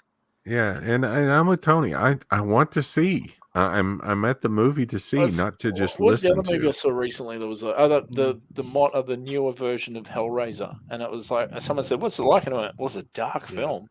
And they're like, "Oh, like," and I went, "No, not content. No, I mean, it's yeah, dark. dark. You can't Yeah, see anything." I've seen it. Yeah, Of course, the irony is the first Hmm. 4 minutes of this movie Is all black. yes, yeah. You're gonna Modern see some. filmmaking. You're going to see It's some probably getting incredible you scenes used in a to it. minute. So it's like, don't worry about the day for night. You'll be So- able to see stuff. You talk about day and night, you're going to see some more sunrise scenes with Peter O'Toole's character, T. Lawrence. Just for everybody listening, we're at 1 hour 12, coming up 1 hour 13, is going back to rescue someone who's fallen off their camel. Oh, the young kid, yeah. It's the one that picked up the two kids, was going to tell them off. Oh yeah, Jamil, yeah. The guy broke the Majid, deal. sorry, I'll get it right. Gassim in this case. Gassim. Gassim is that guy there. Look at that shot. Look at that perfect shot. Oh yeah, gorgeous. Absolutely amazing. And the way he always has the character walk in from the outside of the screen. I like how And how he's strutting almost with Can you- purpose. Like he goes, can I've you- fallen off my camel, but I'm still going to catch Still up. going to try and get there. We've seen the orange glow there was copied for Blade Runner. And look at that Yeah. shot there with the massively long shadow on the So right good. hand side. That is just Oh perfection. yeah. Look at You know, these shots. the cinematography in the older stuff is just so much better, It's a lost art unreal. form. and Absolutely it's I mean, unreal. it's actual artistic. Yeah. Yes, I don't believe we see that these days. Really, We don't. No, we don't. You don't see No. this. Not even close. I mean, look at that. Now we're looking at. I think this is Dawood, and on the camel, he's going to do the same thing. Make a little tent with his cloak, and just that looks like a painting.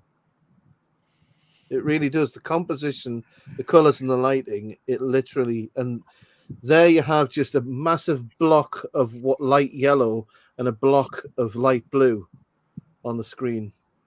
So everybody who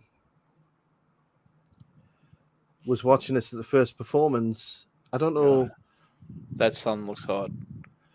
Yeah, Nah. I mean, they must have been blown away when they saw this at the cinema on the big screen. Oh yeah. And so he's getting rid of discarding everything, to Make try him and lighter. cut down on weight. Yeah.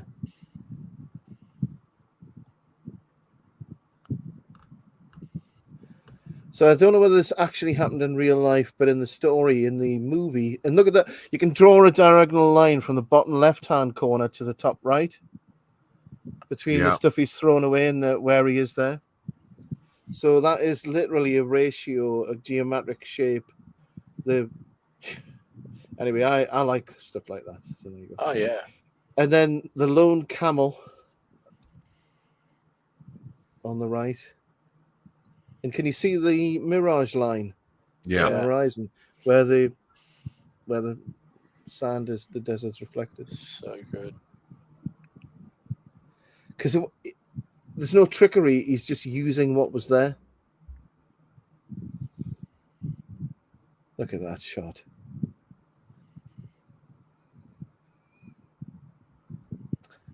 Amazing. So yeah, so T. Lawrence has gone back to rescue Gassim from the heat of the food desert and bring him back alive, because it's the not on my watch. We don't leave anyone behind. Take my hand, Mr. Frodo. Kubrick was another director, and you can see how Kubrick was inspired by Lean. That shot of the burning white hot sun, Yeah. and Gassim just collapsing. And the ground, how big hard. everything is, and how insignificant people Yeah. are in this landscape. just how Yeah. hard it is as well. Yeah. Baked by the sun. Smitty says, I give up on so many movies because I can't see anything. Yeah. Yeah. It's a valid exactly. point.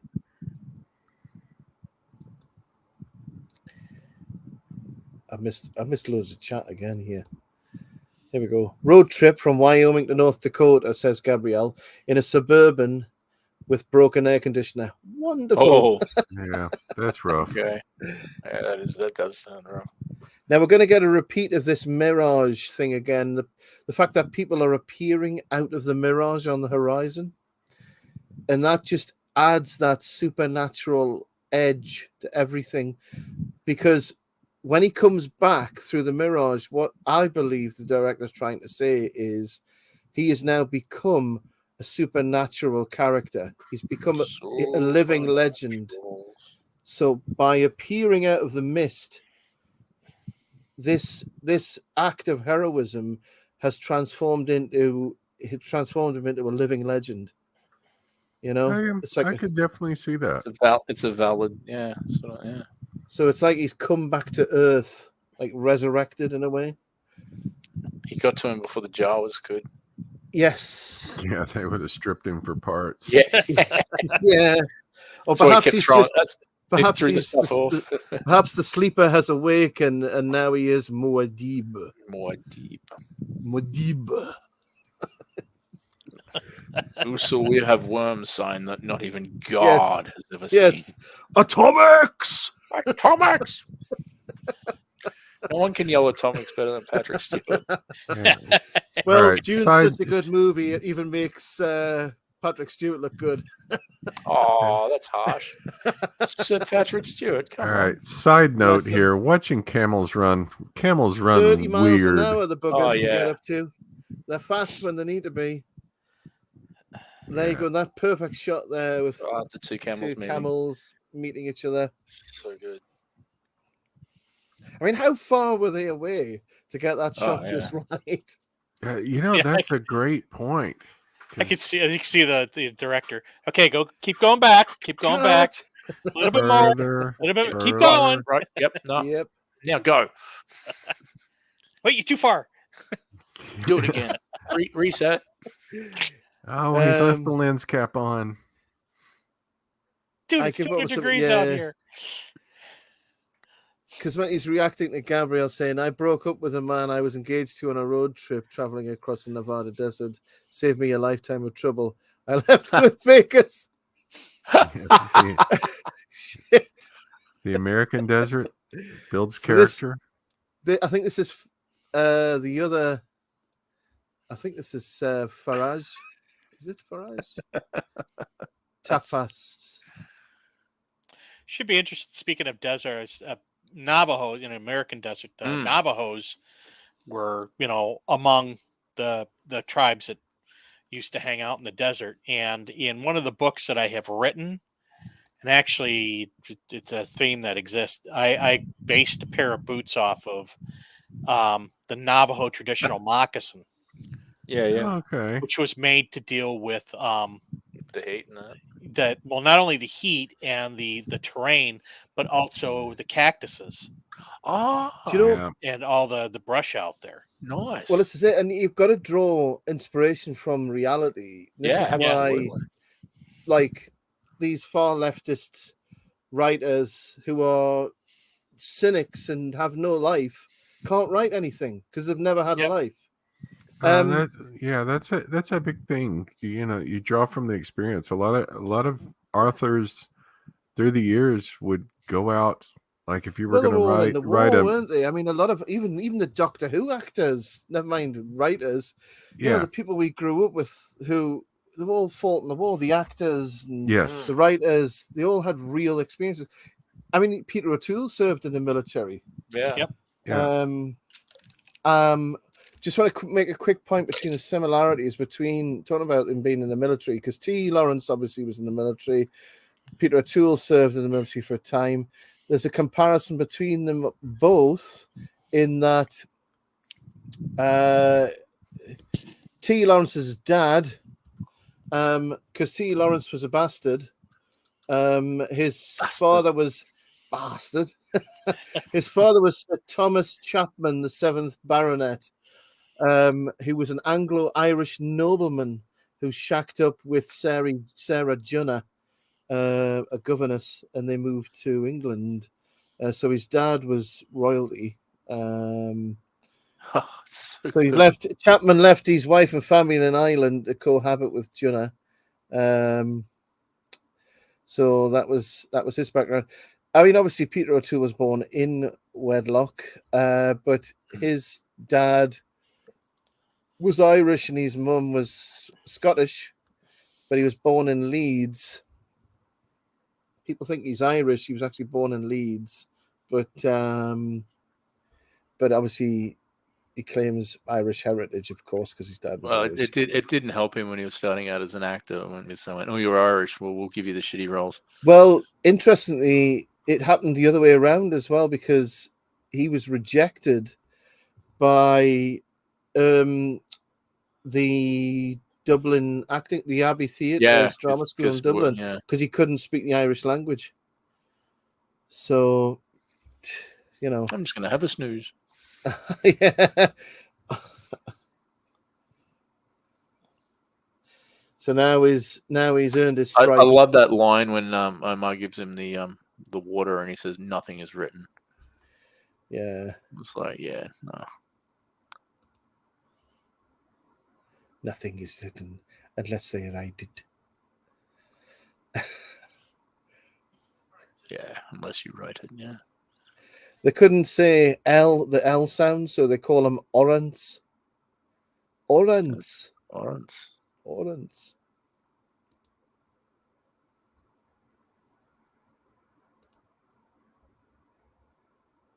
There you are. So he actually mentions them. So we're at what we at now, 1 hour 24. Coming up 1 hour 24.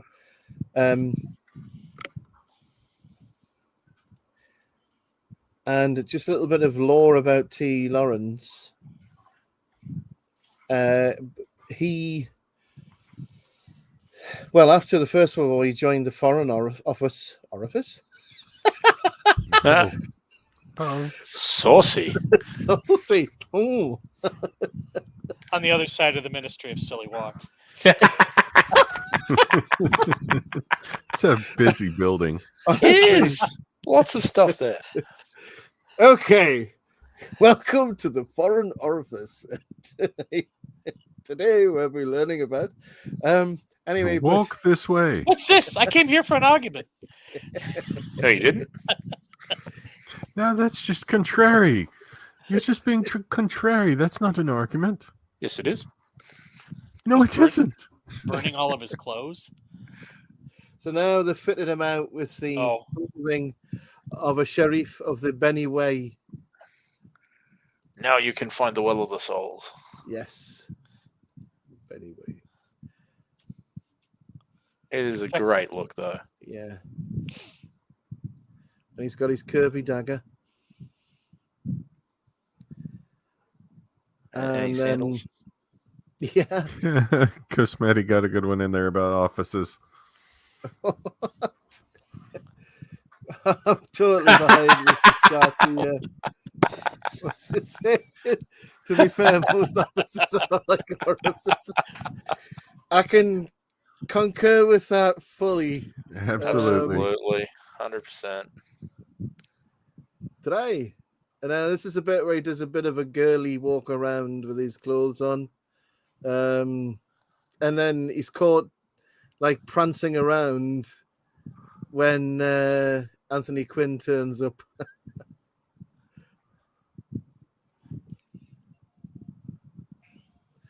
That's Arabic for get lost, Whitey. Don't come back. Imagine if he just left there and never came back.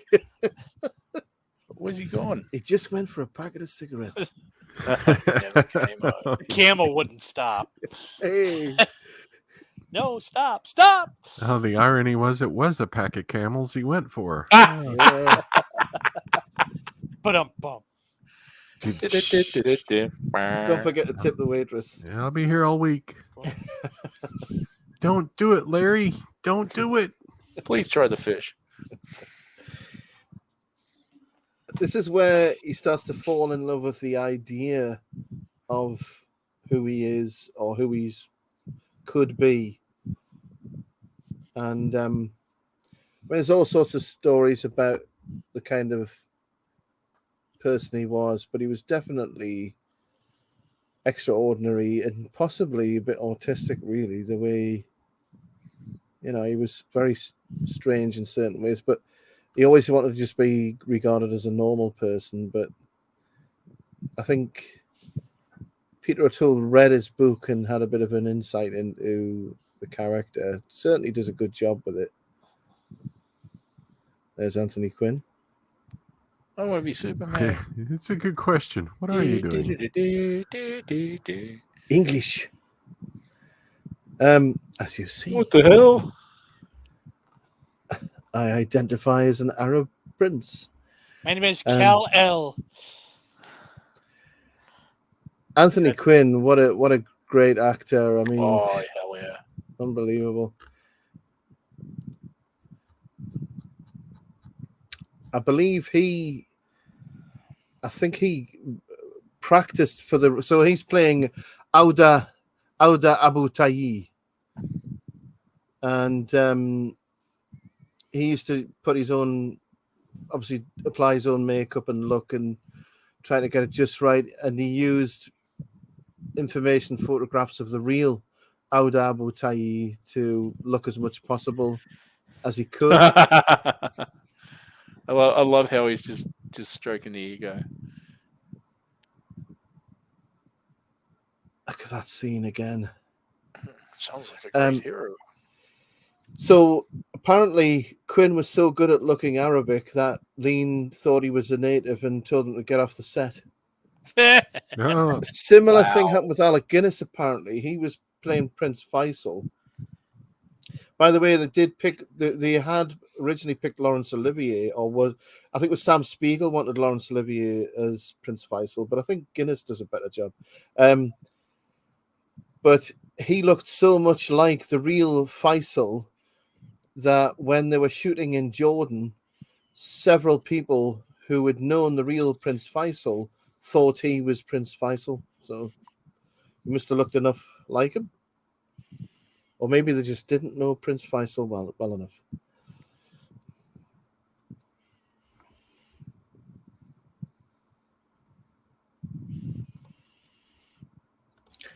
And so we're now coming up just on 1.5 hours in just a moment.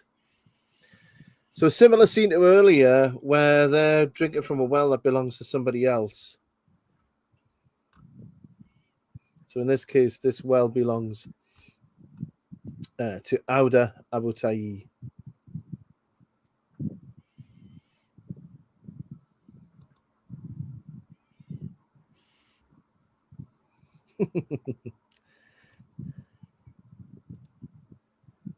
Just pours the water out.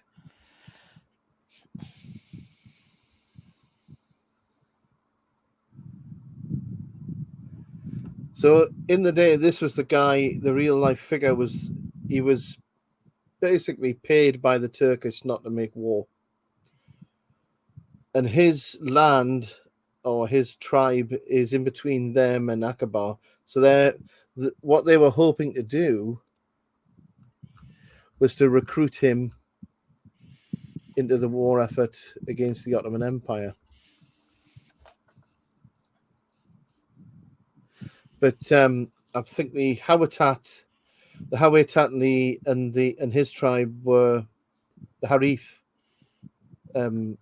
Ali's tribe they had a blood feud.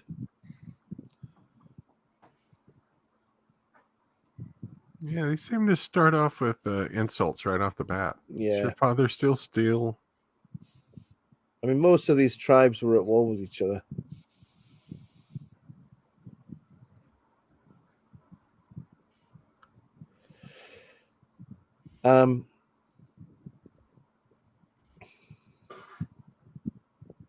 Oof. Burn. Sick burn.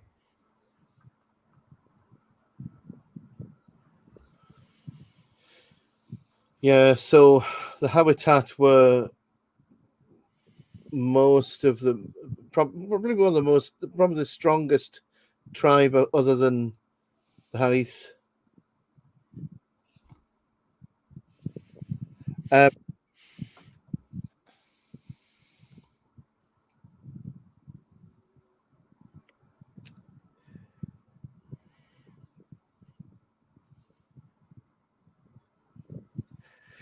So this scene here is,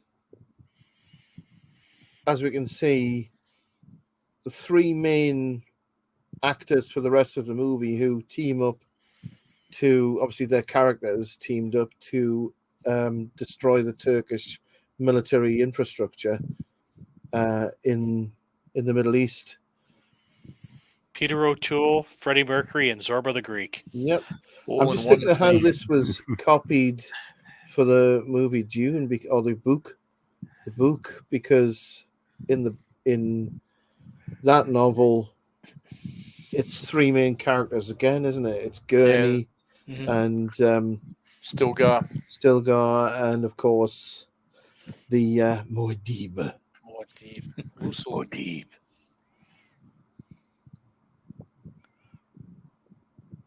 The costumes, by the way, I forgot to mention this earlier.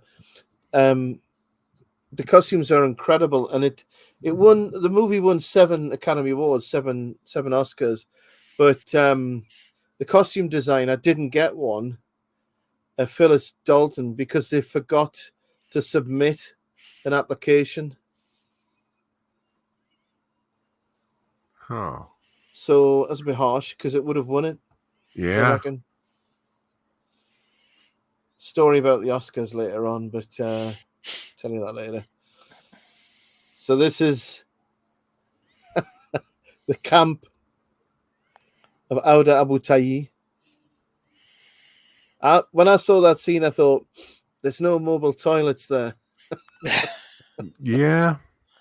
Be rough. It'd be Dig a a rough hole. shoot. Yeah. Just don't go digging in the sand. You never know Yeah. what you might find. Well, that comes back to your story about your buddy from the Persian Gulf War talking about couldn't dig into the ground. Don't dig in the ground. Well, the one thing he did again, yeah. The one thing that he did tell me is that one of the things they teach you in like the desert survival is you dig, I think it was like a hole and then a ring around the hole, and then you pee into the middle of the hole and the water filters out through the sand, leaving the urine in one spot. So that's how you would drink your own urine. Oh, Okay. That's great. You're yeah. great. So Cosmetic confirms that insults right off the back are standard. It's fair enough. Get them out of the way first. Or you're ugly. I love you too, Mama.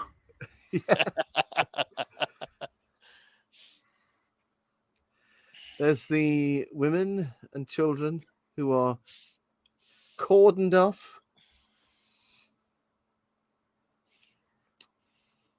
And there's a huge plate of food there. I don't know what it is. Probably goat. And bread. So Peter O'Toole has to duck here.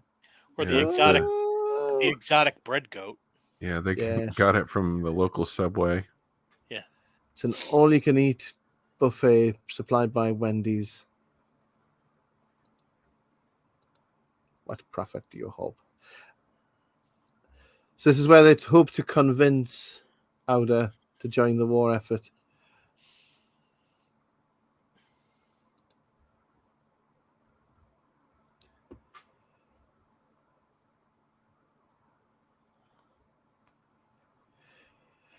So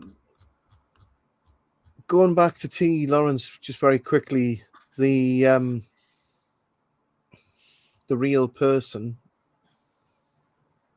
his previous experience meant that he was essentially very familiar with the people there as well. He was already in contact with Sharif Hussein, the Emir of Mecca. He was already familiar with the Hijaz tribe.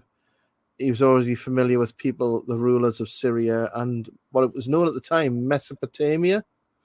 That's what it was called back then. And so this idea of an Arabic uprising had been planned for quite a while.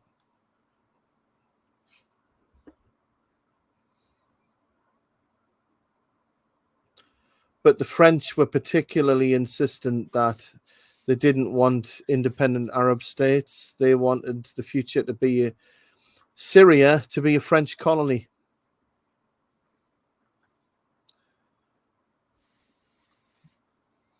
It's interesting to see how Europe and the rest of the world was planning everything out for them. Well, it makes you think, if you go down that rabbit hole, you'll start to see that the First World War was a deliberately engineered war in order to establish imperialistic country. I mean, it's not this movie isn't necessarily anti-imperialist, but it certainly shows you, like Tony was saying, the political machinations that were going on at the time. Yeah. Oh, yeah. Absolutely. Definitely an excuse to carve up countries and change borders. Yeah.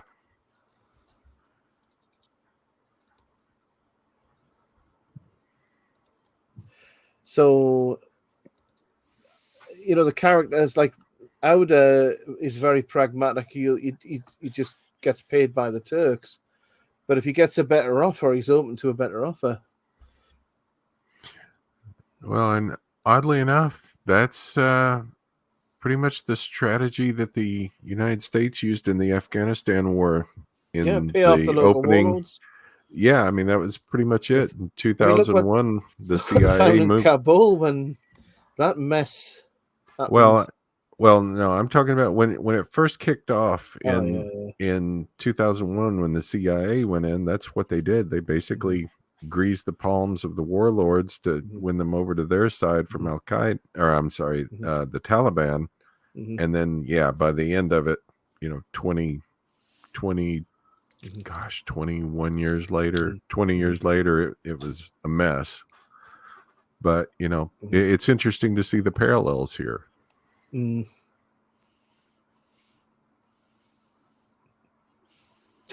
Thy mother mated with a scorpion. We're gonna hear the allulation. I can't even say it. Allulation. Said it so much better than I ever could. It's probably easier to just go.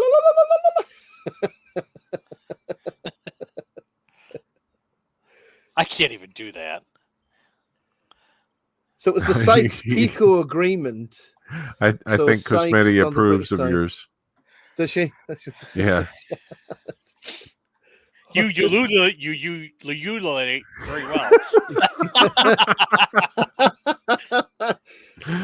I'm sure ukulele. Yeah, I'm sure she's getting a good crack out of four white guys all stumbling all over this. This is white guys trying to pronounce Arab names. Exactly. By the way, there is a place in Syria called Homs. Is there? Yes. Aleppo, Hama, and Damascus were also part of the objectives for the Arab uprising. The Sykes-Picot Agreement was already being negotiated in London without anybody's knowledge, even without the knowledge of the British officials in Cairo, as early as 1916. Wow. So a year before these events, they'd already decided they were going to cut it all up. Yikes. That's it. Congratulations, boys. Here's your new boss. Welcome. Which means surprise. Means excrement and cranium. Yeah. Shithead. Yeah. There's the gotta love alienation.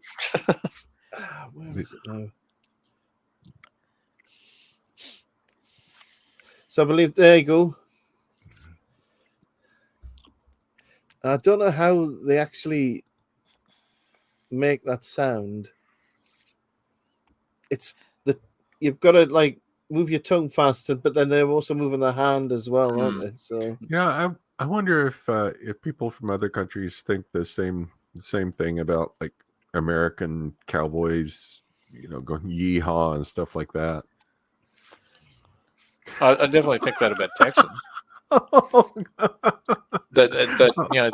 greeting in Texas is yeehaw and then shooting 6-shooters in the air. Yeah. Oh yeah. I just noticed because where he's coming. Yeah. It's you, Pete. It's all on you. It's when I said the words, you've got to move your tongue fast and use your hand. The porn boss. Oh, dear me. Anyway, again, an establishing shot there where Auda's army's moving from left to right. Yeah. It's always good when you move from left to right. No, story All gonna progressing. team up. Good. Yeah. Yeah. It's the original Avengers. Yeah. I'm putting a team together. We need some camels.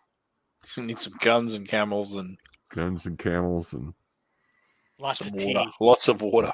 Lots of water. lots of water. I like the way Tony says water. Water. Water. Water. We need lots of water. Water, mate. Straight. We need water. My poor family, every time I try and do an accent, I'll start off with a British accent. I wind up screwing up and getting into Australian, and then by the end of it, I'm down to Romanian. So Australian's it's like, real easy. Instead of ER, you just have A at the end of everything. Mm. Water. yeah, it's kind of along the lines of a Boston accent. Boston. Aston. Yeah, Boston. You gotta drink your Samuel Adams beer. Guys, yeah, gotta have Sammy Adams. Gotta Yeah. Samuel Adams beer. You know, I do that on Drawn and Quarter Fan Edition, and they all say I sound Jewish. Wow. I can't win. Samuel Well, my Adams New York beer. accent always sounds Jewish. It's basically, Yeah, just- I would like to buy something from the Hello. party brother. hey, So I give up on accents now. Oh yeah. No, I completely the understand. Michigan accent's a little bit similar to it, though. It's Ah, I I got don't know. confused got with the- British gotta when I was in go to the America park. because I enunciate. Can I go to the park? hey. I want to pop. And I was noticing the other day the Minnesota accent is a little bit Canadian as well as a little bit of Yep. Yeah, they got a lot Yeah, of Canadian Minnesota. in that that Oh. accent. What you think Yeah. about that? yeah. Yeah. This is my Yeah. deal. My Yeah, deal. you just you leave off a lot of the A's, and it's pretty much the same, right? You don't Well, use you- hosers or No, you got tooks and to stuff say like that. you got to say something like I want to go play hockey into heist Yeah, all the Okay, the heist. A's. Yeah, oh gosh, or yeah. take off, eh? One of the strangest things Hey, you for me listen is to the latest Dylan album. the strangest Yes. thing for me is the thought of the driving cars across frozen lakes. No. That's one that they'll never talk me into. So Oh, ice truckers. This back to the movie. And, we're at Yeah. 1 hour 45, and he's just had to shoot Gassim. So this is the guy who rescued from the desert, and he's ended up having to execute him because he can't be one of the other tribes that do it because it'll set off an internal war between the two tribes. So he had to do it, being impartial. So he's had to kill the guy that he risked everything to save his life. And then Anthony Quinn says, "Oh, it must have been written then." So this is what really starts to send him mad because it's not the first person he has to execute, and he does start to slowly go mad.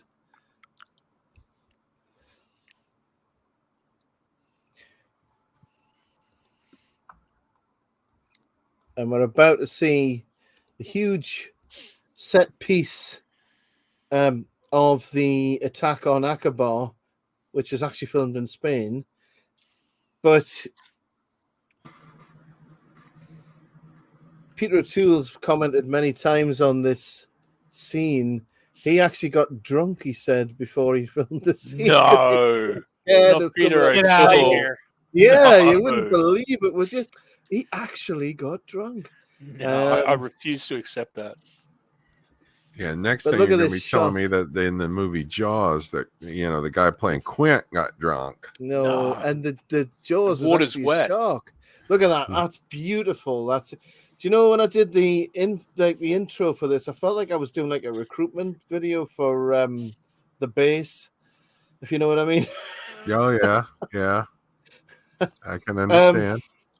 But they had like 200 stallions and like 30 or 100 camels or something, and they'd got it wrong the day before. So when you look at Peter there, he's shitting his pants because anything could go wrong, basically.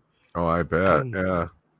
But this establishing shot here, it's cut several times with close-ups, but it's the entire movement from the left all the way across to when they eventually make it to the other side of the town. It's an incredible shot.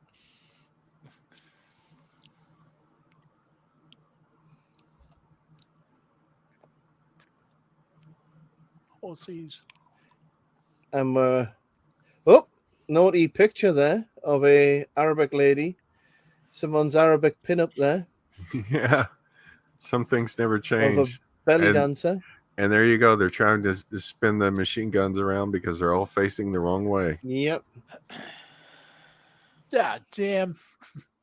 God damn it. Hey, Mac, we're under attack. This whole town is made of cardboard, so I know you're going to reference Blazing Saddles at some stage. What in the wide world of sports is going on around here? Bunch of Kansas City camel riders.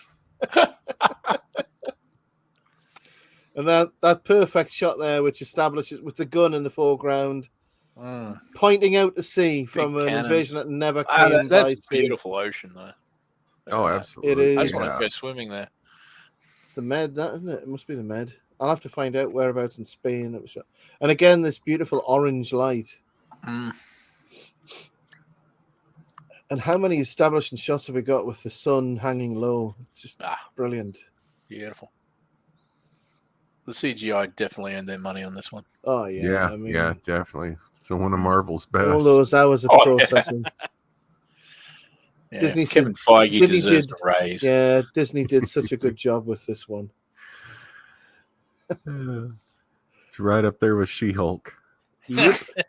I couldn't resist. That's so harsh. Honestly, You're a brutal beast. Yeah, I've heard so much criticism about Boba Fett, but this is a brilliant episode. Yeah, yeah. Boba Fett. No, Boba Fett. Boba Fett. He sells propane and propane accessories down in the Gulf of Arabia.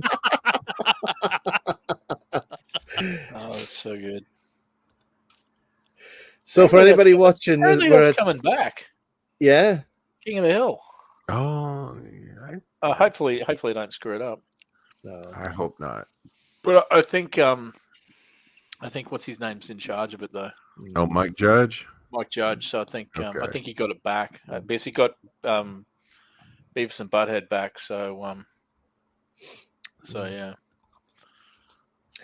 So almost at the half point of the movie already, even though it's a long movie, we're almost there already because it's such a good. And a lot of the first part of the movie is not a massive amount of dialogue because obviously the images tell the story just as much. And again, Ali asks him who he is as a man, and the floral tribute. My God, I love this country, and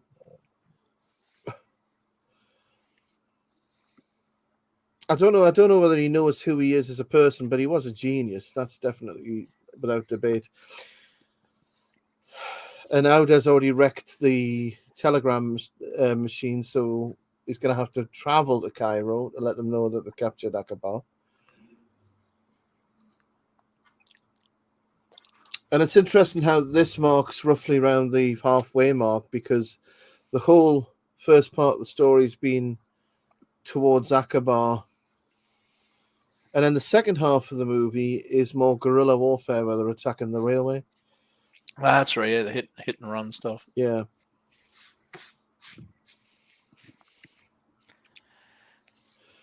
So what are we now? We're at 1 hour 52. Yeah.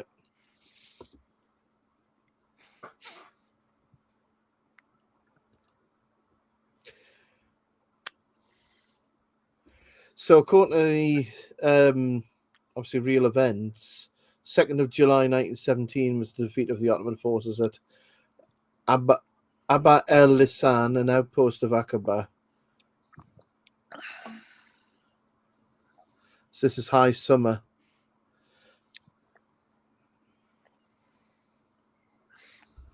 Now, what people don't realize is in the Middle East, depending on where you are, the winters can be just as severe as the summers. It can get quite cold in certain places. So generally, people don't fight in the winter months in those areas in the Middle East because it didn't then. It was too cold. So what happens here is after this, Lawrence finds it very difficult to recruit people.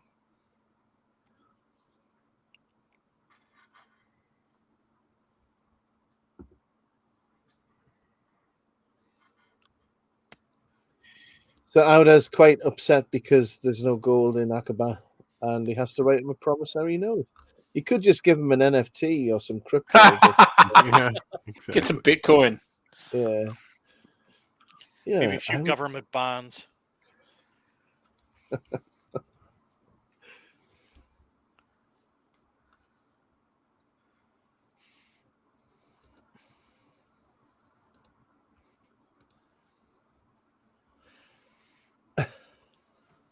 Basically signing on behalf of the King of England.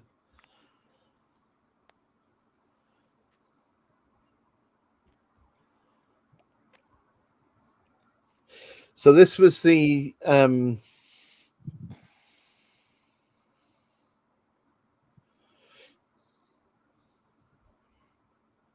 June 1917. So it was a 300-mile round trip because he went to Akaba, and then the outskirts of Damascus, Azraq, Jordan, in 1917. But in the movie, obviously, he's heading to Cairo to report that Akaba's been taken.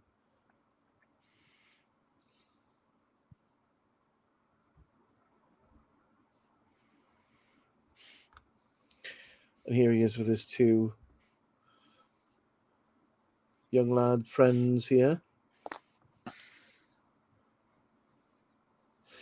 This is where the movie takes a very mournful tone because, without spoiling anything, things don't tend to go very well after this. You ruined it for me. Damn! I always thought this would have been a better place to put the intermission. But, trust Lean. It was his decision to put it 20 minutes later. Let's put a 3-hour intermission 20 minutes later.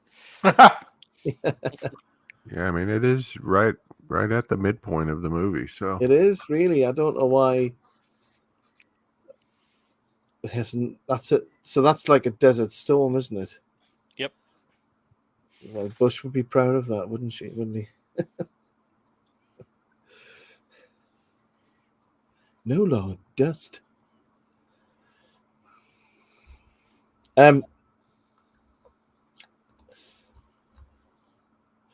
So going back to the lore of the movie, the trivia. Oof. Yeah, the movie's criticized for its historical inaccuracy in parts, but it's not that the differences aren't that important that they make any significant change to the way that it's about a character, because Lean's direction is all about using the landscape to tell a story about a character. And that was the main point of the movie, to tell a story of Lawrence. Well, the comedy is pretty dry. Yeah, well, it is a desert, so... Yeah, God, my stuff is not landing. There's another shot which was ripped for Indiana Jones and Last Crusade. The last shot of Indiana Jones and Last Crusade. That's so when Spielberg put that in at the end of Crusade, that was another tribute to that scene there. Plus, it's the hero's riding off into the sunset, which says it's a fairly you could because it's probably been used because I mean Lean was heavily influenced Crystal by Skull, the end. Yeah, Lean was massively influenced by Ford. Oh no, yeah. So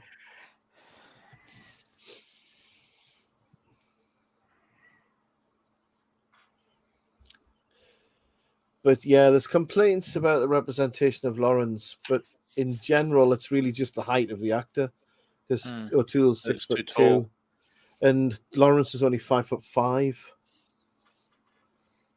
This is the quicksand or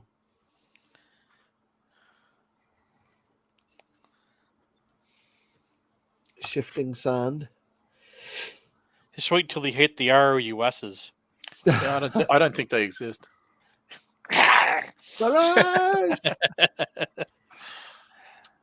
You mean you wish to surrender to me? I accept.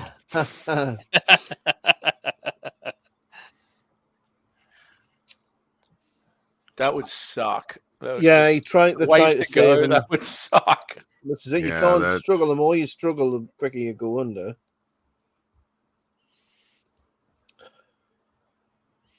And these two characters obviously represent innocence or, youth and opportunity and young lives. And then there's nothing more that can be done. It's really harsh. Yeah, that would be an awful way to go. That's his brother. And of course, through the 80s television set Sticking us your up. face in the sand. Well, yeah. Well, 80s television set us up to always be on the lookout for quicksand. So we were always prepared. But it was more often than not just like polystyrene in water, wasn't it? Dirty water with a few like fake leaves on the top. Yeah, I can't say that 80s TV was accurate as far as their portrayal. Not really. Wait, 80s movies were brilliant. 80s TV was shit, but it was good shit. I don't know. I think there were talking cars that could drive themselves in the 80s. Yes. And could leap over, buildings by turbo boosting. This is the scene. Sorry, go ahead. Oh, I was just going to say, that's what turbo boost is for. Yeah. Yes, exactly. And the cars were never totaled when they hit the if I could fire massive amounts of 5.56 NATO rounds and not hit anything, I was going to get locked up in a warehouse that had everything I need to build a tank. Including a blowtorch and corrugated iron. This is the scene, Tony, I was talking about where they look like ghosts. So they're covered in dust and sand. And the way he's walking, it's like he's dead now. Dead.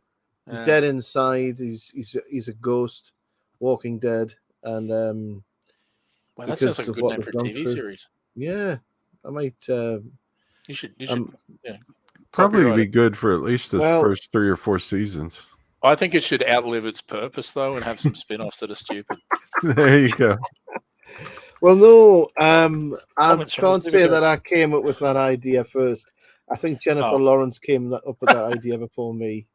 So, of course, she could star in it, and she could be the first action hero. I like how you think. I think she could be the first actress or actor. Full stop. I think we should have a lead Asian. In fact, this film doesn't exist because films don't exist, and apparently Jennifer just mentioned the other day this idea of motion pictures. Oh, what are those? It's like moving images. Gosh, that's really crazy. It's just such a really genius. Insightful. Yeah, moving. I mean, the ideas. Sounds like a great name for an 80s band. This round thing that you can roll along the ground, and you can attach 2 of them together, and then put a box on the top, and you've got something called a cart. Wow, crazy! Apparently, these round things are called wheels. And wheels. I don't think wheels are going to take off. I think it's a pipe dream. Hey, where we're going, we don't need roads. We don't need roads or wheels. Only if Jennifer designs them. Now this is a scene which reminded me of what we were talking about earlier, Spielberg movie. Let's hope that wasn't the camel. Water balloon. Oh dear.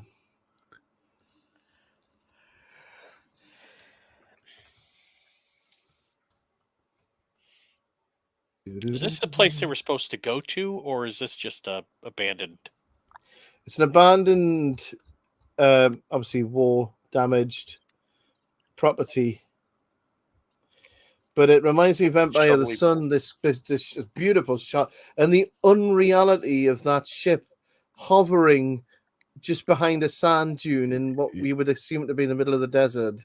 Yeah. I mean, the absurd, he uses shots like that, and there's the sewers. So they were just there, but just couldn't see it because it was hidden behind a sand dune. I think there's a similar shot in the Empire of the Sun where in the Suez Canal and block it so no one can get past. yeah, where he thinks he's lost and suddenly he finds where he is at the end. Yeah, but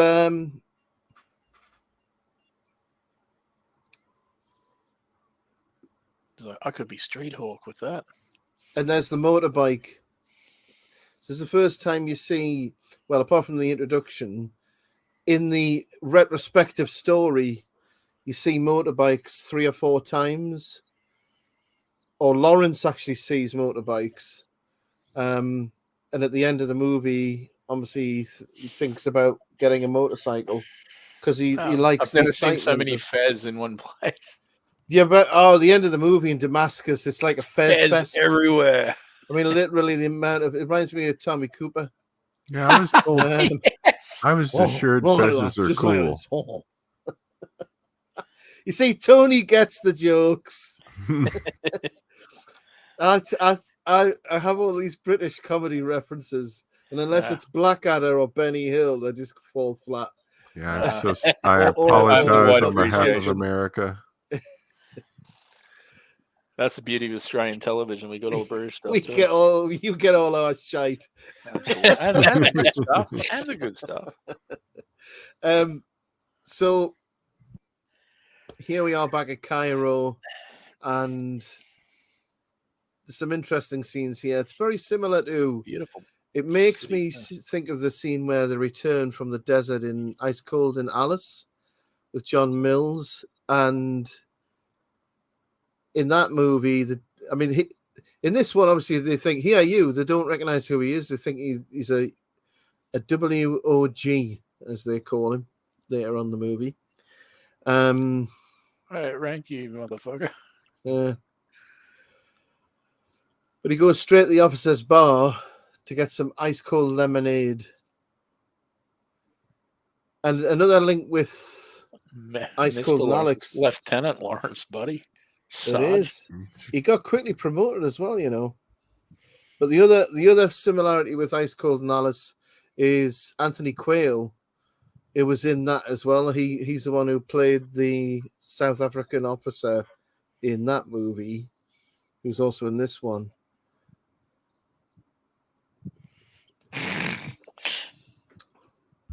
I want 2 lemonade. You're going to get me 2 lemonades.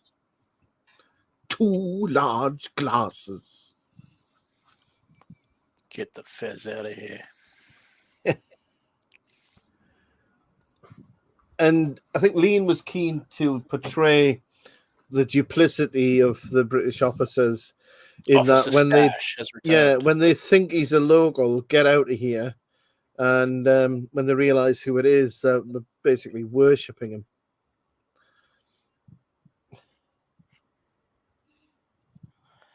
It's all right because the British officers treat their own troops like shit as well. Oh yeah. Well, not just their troops, their allies. Yeah. Gallipoli, anyone? Yes, I was about to say this was 2 years after Gallipoli, and one of the reasons they wanted to strengthen the Middle East was because of the defeat at Gallipoli. That was horrible.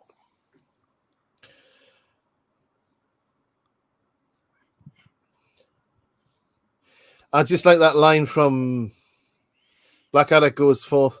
What a fine body of men you've got, Captain Blackadder. Yes, sir. Soon to become fine bodies of men. Oh, dear.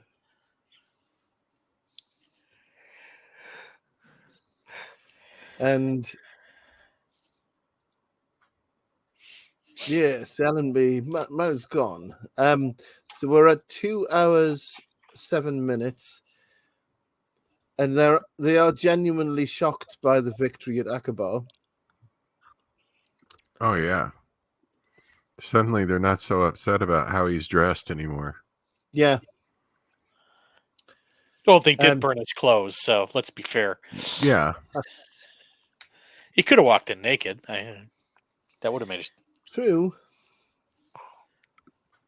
Who knows? Maybe Peter O'Toole did walk in naked a couple times. Yeah, could be. Especially after the camel scenes. Well, those.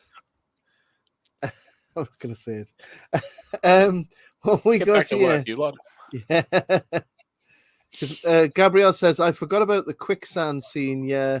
Do you know what it reminds me of? It's the, Never Ending Story. Oh, the horse- Oh man. I still can't deal with that. Yeah. And kids today, like or millennials today who are like Oh, we're so super hardcore. snowflakes, have no idea that back in the 80s and Tex. stuff, like kids were not sheltered from this No, stuff. no, we're hardened real quick. This is what he says. I remember the scene Nightmares. No, that's still too soon. So now we've got the discussion. Apparently, I mean, on set, Peter O'Toole got on very, very well with the actor who played Allenby, which was, I believe, where is it? It wasn't Murray, it was Allenby. Jack Hawkins, yes. Now, Jack Hawkins was supposed to play the role of Captain Bentley, I believe. He had to cut his hair because he wasn't bald. Had to shave his hair off for the role.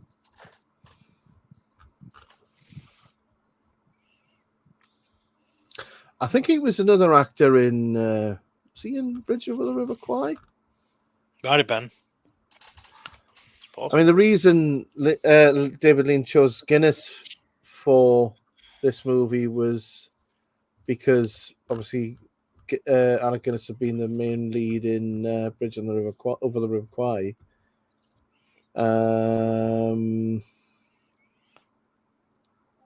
That was an interesting movie, if not a little messed up near the end. Yeah. No, don't break down the bridge, dude. You're fighting for the other side. Yeah, exactly. The purpose of that movie was to show how relying on military discipline on its own, you can end up doing really stupid things.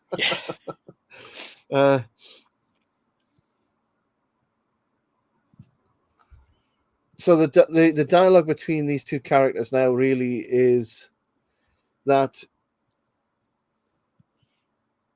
Lawrence wants to say that he enjoyed what he's done. He's scared of his own self, which is, again, harking back to, Conrad's novel, which was Heart of Darkness, which was later reinterpreted as Apocalypse Now. Yes. Yep. And I wonder whether Apocalypse Now was influenced by this movie as well. I don't know, but having said that, T. Lawrence knew or had met Conrad several times. But it's the character, it's the what's at the heart of a man. If you're given the power to become, so influential and you're worshipped like a living legend, how can anybody stay normal? Yeah, your power corrupts. Yeah. Yeah. How can you have a balanced mind when you're given? That was part of was it? Oh God, one of the ones you did earlier. The Man Who Would Be King. Yeah. Oh yeah. Basically, he was worshipped and he went mad. Well, Sean Connery and Michael Caine. Mm. I mean, the reason it goes wrong there is because they have a friendship together, but then Sean starts to believe he really is his own the chosen press, one. yeah. I mean, you can see how this story inspired Dune because it's a messianic story of this savior who comes to rescue the Arab people. Gene's brilliant. But apparently, the two real characters got on quite well as well. And here's a bit of British military music, everybody. Pump, pump, pump, pump. Yes, pump up your circumstances. Pump up the jam, pump it up. Oh, your feet are stomping, and the jam I is like pumping. big camels, and I cannot lie.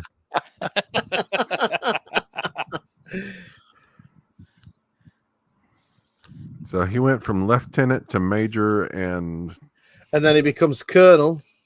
Oof. Before he goes home.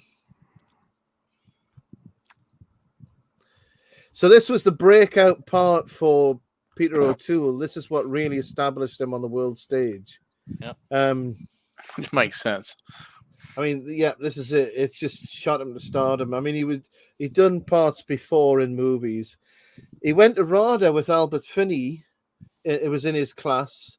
Albert Finney was almost chosen for this role, but it was It would have been interesting. In the end. Yeah. Now, can you see how Lean is deliberately making him like the parade back through the same entrance again? Yeah.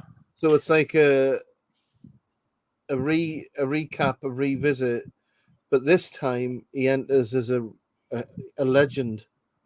And that's another thing too. It said introducing Peter O'Toole.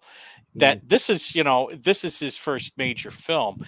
You know how big of a risk that is, taking basically an unknown quantity and sticking them into a role like this. That would never happen today. Yeah. Unless it's Jennifer Lawrence. Oh, that's true. Yeah, unless it's Jennifer Lawrence, hands down. I totally agree. For the listeners at home, we are being sarcastic about Jennifer Lawrence, in case you're wondering. Just in case anybody thinks that Jennifer Lawrence has any talent. Sorry. And if you're listening 6 months after this and you're confused, you'll have to go back. Yeah, you'll have to go back and look to see what statement she made. If you're watching this video in the post-apocalyptic Terminator-dominated world of 2619, where is she as your god? Yeah, she did a great job at the Pluke. She's a head and a jaw.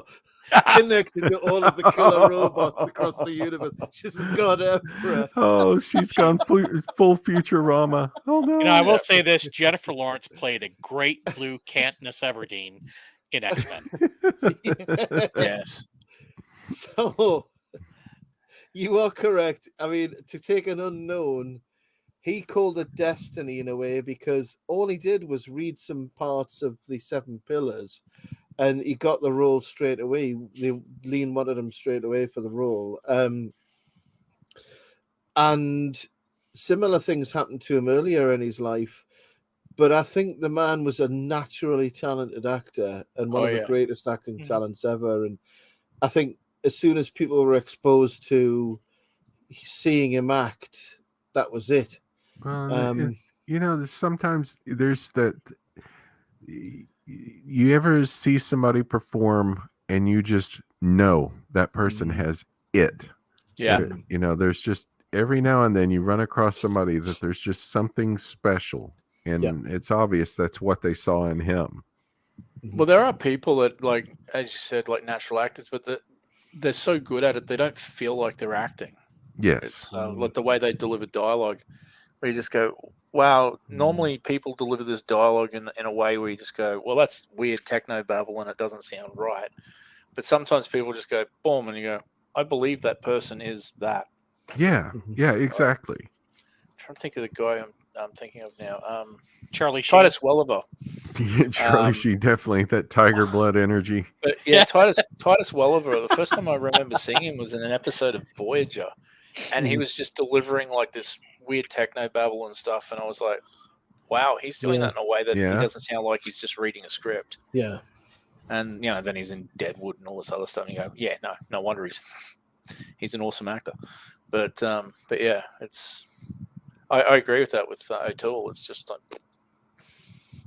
Well, the ironic thing about this, because even though it's a work of genius, directorial genius, and cinematography is unbelievable, it's about the character of T. Lawrence, and ironically, as we know, the Oscars were always political. In that year, this movie did not win. It won 7 Academy Awards, but it did not win the Academy Award for Best Leading Role. No, it was Kill And a Mockingbird. that went to Kill a Mockingbird for obvious, Heck. which is a fine film, but Yeah. that was done politically. This is this scene here where he walks out to the admiration of all the young officers, and we've seen other movies like Chariots of Fire, and they're all jolly good show. They all want to shake his hand, Pip pip. and pip, pip. he's now part of the, because he was always awkward. He was never part of it all. Huzzah! You see how he's running away from it because he's The thing is, scared too, he doesn't want that to be part year, of 62. Mm. You had him going up against Gregory Peck, Burt Lancaster, and Jack Lemmon. It's Yeah, like it was a long shot. they're not lightweights. Yeah, they're not. I mean, it's not like it was it's not like it was like all one-sided, but nevertheless, Well, I've seen The- To Kill a Mockingbird, and it's a sorry, really I good wasn't- movie. I don't think so. I thought it was awful. Yeah, I mean, I see why you would think that, but I do like it. But I think there was reasons behind it. Well, here we are. The perfect Where's shot. the bit where Sam Jackson says, "Yes, they deserve to die, and I hope they burn in hell." Hell! Well, that was, now we've got the intermission, ladies and gentlemen. So we've just reached 2 hours and 19 minutes, and we've got the overture main theme there by Maurice Shaw as they all walk off in unison into the black. And I can't help thinking of General Melcher. Yeah. Well, that's it. The next scene is the opening of the scene at the now captured Akaba. Although I'm tempted to sit through and watch that now, it's getting quite late. So we're going to end things there and come back to it later on to watch the final part, which is only about an hour, 20 minutes, but it'll allow us to discuss more. So far, gentlemen, any thoughts so far on this movie? Oh, first off, gorgeous scenery, gorgeous shots, gorgeous cinematography, great music, very compelling story. Definitely a great selection. And Tony? Yeah, exactly the same thing. It's beautifully shot, beautiful costuming, stellar cast, like ridiculously talented cast and of legends. And yeah, it's an impressive story, and everyone's firing on all cylinders. It's like it gets you in the feels when it needs to. It gets you excited when it needs to. O'Toole's part of his acting is amazing, because bits where he's just like lost in thought.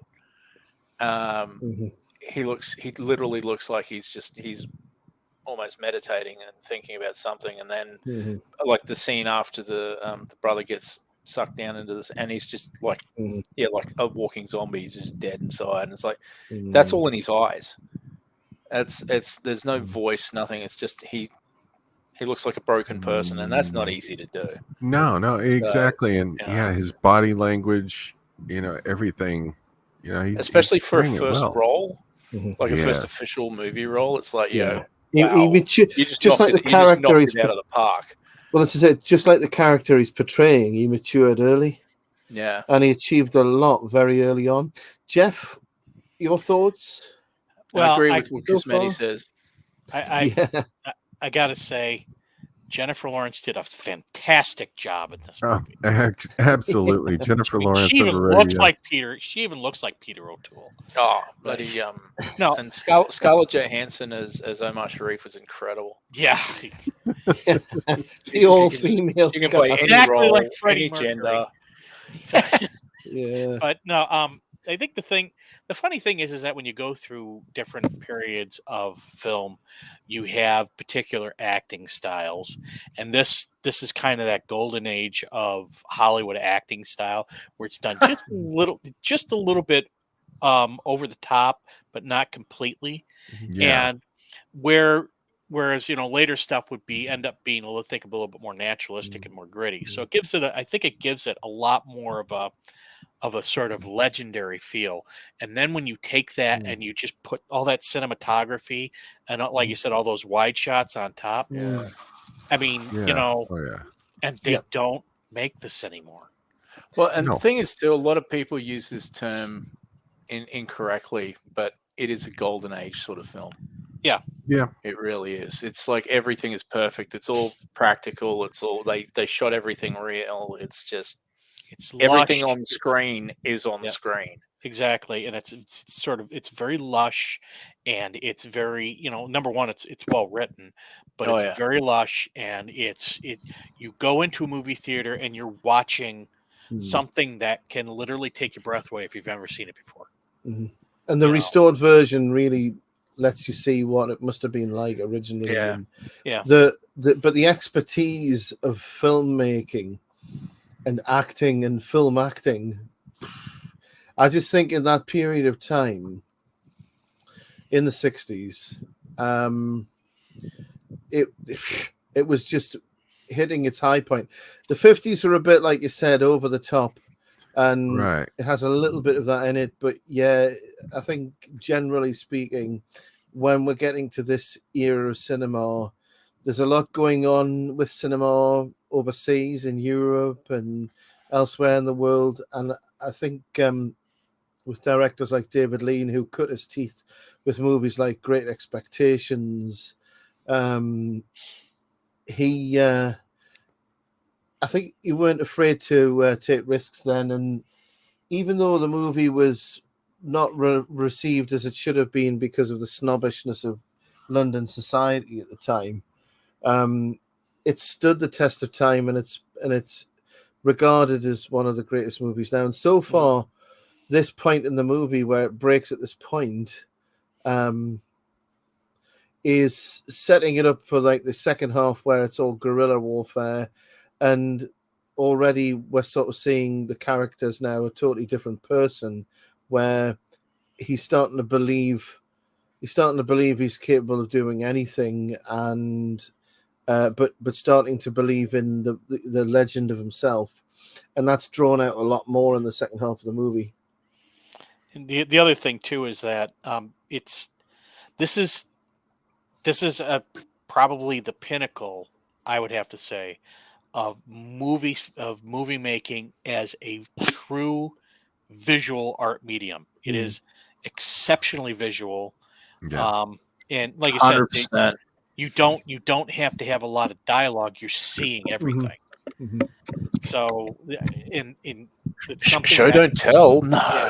Yeah, we're so preoccupied with special effects and having your handheld during a story. Yeah, and handheld. Yeah. But I mean, these wild images where you just can't do sort of a lot of the set pieces. They're very sparse. Yeah. Yeah. And it's but it works because it's a desert. Yeah, well, it's a desert, but I mean, it's beautiful. Yeah, exactly. Yeah, like it's its own character. Exactly. It feels right. Yeah, it feels right. It feels right for the world, and you, everything in here is completely believable as far as what's in there. World building is accurate. And that's well as being a desert and all that, but everyone has an idea of what a desert is, and it's like, well, there's no water and it's horrible and it's hot and it's sandy and rah. But the way this is filmed, it is beautiful. It is yes, the photography absolutely. is amazing, and you just go, there's nothing like this anywhere on the planet other than here. So it's unique. And that's as I said, it's its own character because it's the shifting sands, the dust devils, things like that. It's and the other thing is sun in the sky. It's less is more in this instance. Yes. Yeah. Oh yeah. Now, that's what it really gets down to. It is less is more, and that's what really carries this movie, where you don't see that anymore. No. You just don't. No, they go for that more is more. Exactly. Michael Well, Bay rubbish. I think one of the big influences on Lean was Ford, and one of the most influential movies that Lean saw was The Searchers. Okay. Yeah. And you think of that last scene in The Searchers where John Wayne's leaning on the door frame, and then the closing shot. And you don't need to tell a story with words; Nope. you can do it with pictures. You know exactly what's happening. And what Cosmetti said here is absolutely 100% true. This movie is the definition of epic. Absolutely nailed that. Yeah. Agreed. You know, and that's something. I take that back. They did do it in our age, and you want to know who mimicked a lot of this, in my opinion? Yep. Lord of the Rings. Yeah. Oh, you know what? That's a good comparison. Yeah, Jackson did an amazing job with it. And once again, epic. Yeah. Yeah. Yeah, I have plus to agree. written by another former soldier who basically went, I know about war, I know about this, I know about spies, I know about language because he was a linguist, and just went, I'm going to tell a story about this. Boom, there you go. Enjoy. That's just reminded me, actually. You mentioned Tolkien there. He was part of the group called the Inklings, wasn't he? Yep. I think there's a connection between T. Lawrence and the Inklings. Leave that with me. I'll find that out. But there's definitely a connection between him and the Inklings. But getting back to the visuals on it, if you take a look at the charge of the Rohirrim, one of the greatest cavalry charges on film. I mean, if you take a look at that, you take a look at some of the sweeping scenes of the Shire. You take a look at their assembly in the front of in front of Mordor. These massive open spaces with these, with a lot of this landscape that is just stunning to look at. Yeah. And even when they're in Mordor, where it's just bleak and dark, it's horrible. Yeah, it's horrible. And I mean, look, we have been ribbing CGI and stuff like that, but they used it correctly in Lord of the Rings, where it's just there to enhance. Exactly. I mean, granted, there's not like 10,000 orcs in the front of Helm's Deep. It's all there's about 20 dudes and it's cut and pasted, but probably more than 20. But honestly, like, siege warfare was beautifully shot in that movie. I was just like, wow. I'm just with the siege towers and stuff like that. I'm like, this is brilliant. This is so good. Oh yeah, but and once again, another movie where you watch the 4-hour cut of each film and you go, yeah, this is how it was meant to be. Yeah. Well, and to go back to that about the CGI, you're right. He used it. Jackson used it where it was needed. But going back to location scouting, they found New Zealand. They're like, okay, New Zealand works for Middle Earth. And they built the world building. Yeah, it's funny.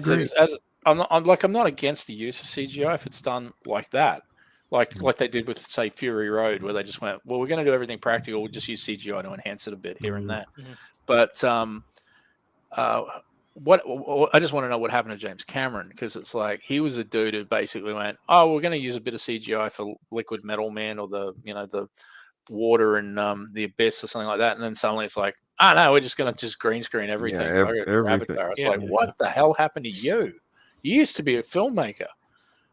So that's that's what I said. It's they really don't make those anymore, and they really need to, because it's lacking. Well, the thing is, too, those are the movies where you basically, I'm trying to remember, there's a guy, I think he's called Rich Eisen, has a show on cable or whatever, not on YouTube and that, but he refers to movies like, and I'm going to put Lawrence in this category, a remote dropper, where it's like you're channel surfing and you come across it and you go, oh, hell, yeah, Jaws. I'm just going to watch it from now to the end. And Lawrence of Arabia is one of those too. It's like, oh, what are they up to? Oh, they're up to this bit. Oh, I'll just watch it to the end. That's cool. It doesn't matter. And those are the sort of films. I'm like that with Aliens, and there's lots of movies like that where you just go, oh, this is great. they don't make them. You're right. They don't make them anymore. That's why we go back and watch these old films and go. Even with Aliens, and that was almost all practical effects. Yep. Mhm. And Aliens, because of the claustrophobic setting, they gave enough texture and They're detail. damn near perfect movies. And I felt call like you Jaws were a in there. friggin' perfect film. I think that movie is absolutely perfect. But I think this kind of movie is the exact opposite of a movie that we made now. It has no females in the cast, and it's generally speaking an adventure movie with male characters. But just because it's an all-male cast and it's an adventure doesn't mean women can't enjoy it. No, and the thing is, so I guarantee the very opposite is true. A lot of women really enjoyed watching this movie because of Peter O'Toole, and he's very handsome. Omar Sharif's very handsome, and women like strong men. It's a strong story. Shocker! Women like strong men. Wow, who would have thought of it? I saw a retrospective the other day of, and I know this isn't 100% where we're going on it, but it was on Predator 2, and the guy had the audacity to say, and we finally got like a cast that's all inclusive. And I'm like, did you see the first movie? Yeah, the first movie. movie. There was 2 black men. There was 2 Latino characters. It wasn't, and one of them was a woman. It wasn't like this is just all white dudes fighting. And the Predator was played by a black man too.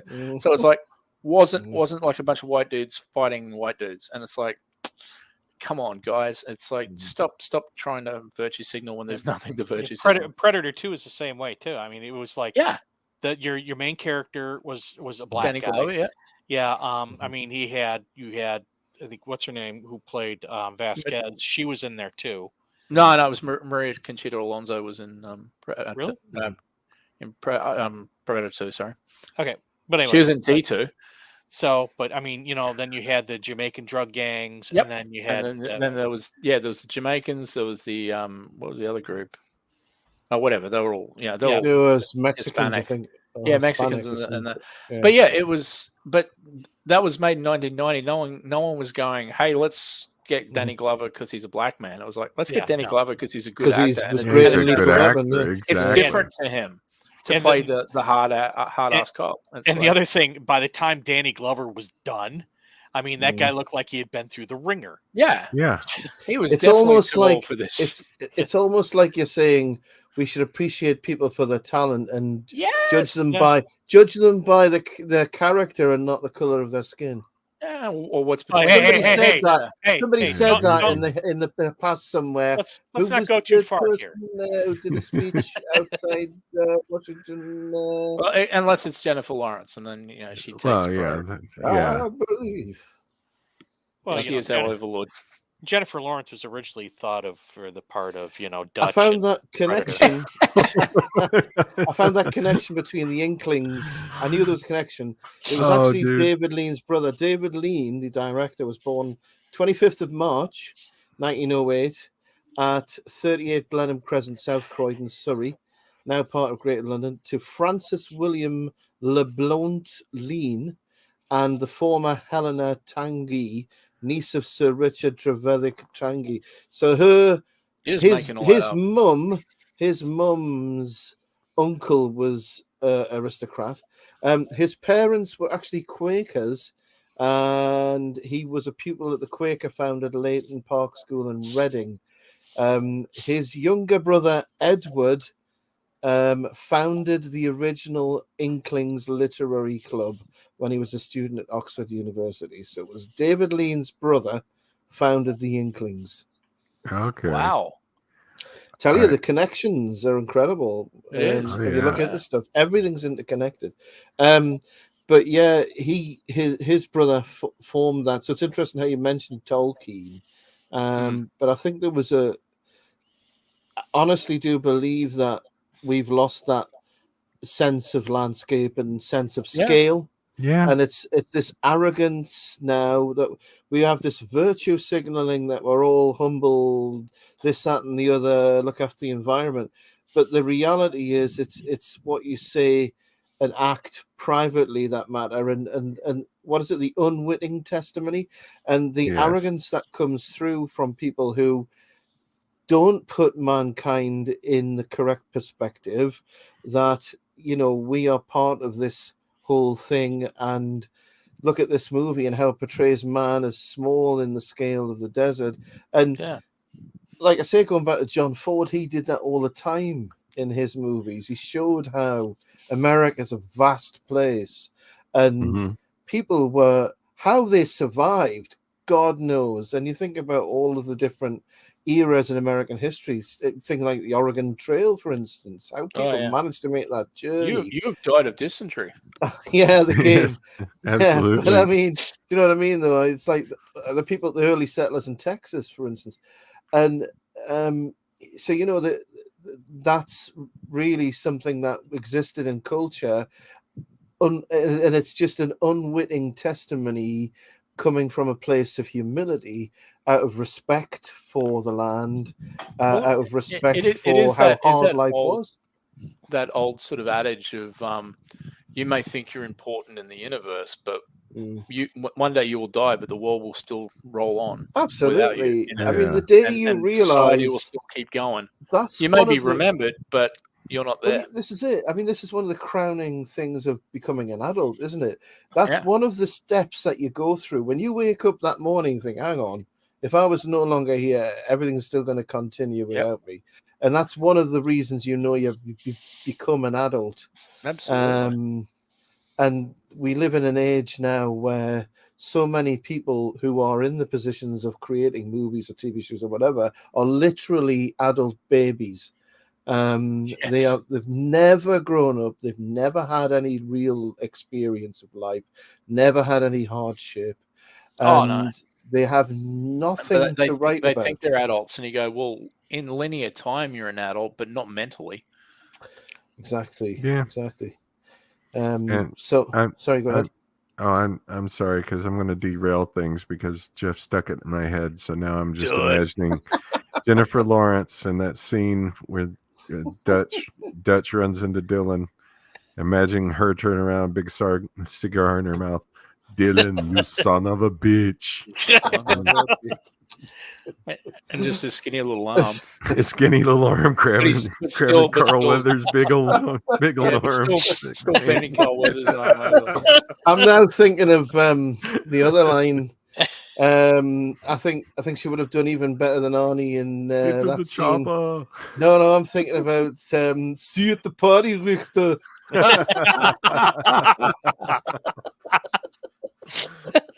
Oh, God. You gotta love a bit of McBean. You're gonna kill that guy. Of course, I'm a Terminator.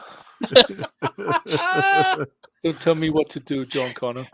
Oh my God, that would be your patriarchy will not order me around. That would be freaking hysterical if somebody did like a montage of Arnold Schwarzenegger movies, but deep faked Jennifer Lawrence's face on all of them. That will happen. Your clothes, your boots, and your keys to the patriarchy. Oh dear me. Oh dear me. Crom. We To hell with you, Crom. That reality. Somebody has I to don't. do that. I don't. I won't pray to you. I don't have the tongue for it. And plus, I don't believe in your patriarchy. It is not a tumor. Oh man! I gotta who's your daddy, and is he part of the patriarchy?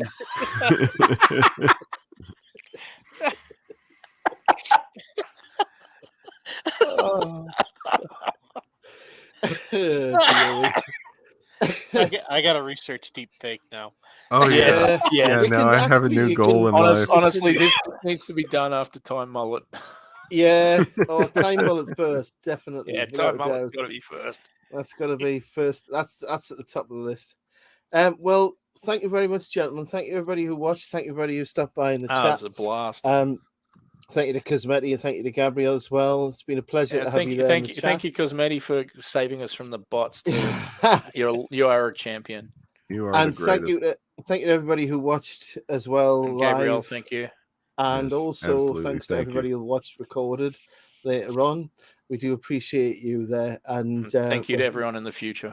Yes, thank you. I'm sorry. Sorry, I was a little sweary today. That's all right. And like we said earlier, we're going to do the second part of this soon, and that's going to cover the last electric boogaloo part. one. Yeah. So again, thank you very much to our co-hosts tonight. Again, it's been a blast. We haven't done this in 5 months, but I think it's a testament to the fact that not doing it for 5 months, we've got into the groove really easily. So Absolutely. that's a testament to how well Cosmetti, the it all bot works crusher. together. Yes, and she's had plenty of whack-a-moles to get rid of tonight. Yeah, definitely. And she is very sleepy, so we've got to let her go to bed now. Good night, everyone. Good night, everyone. Good night. Night. And we'll see you again next time. Good night. Good night.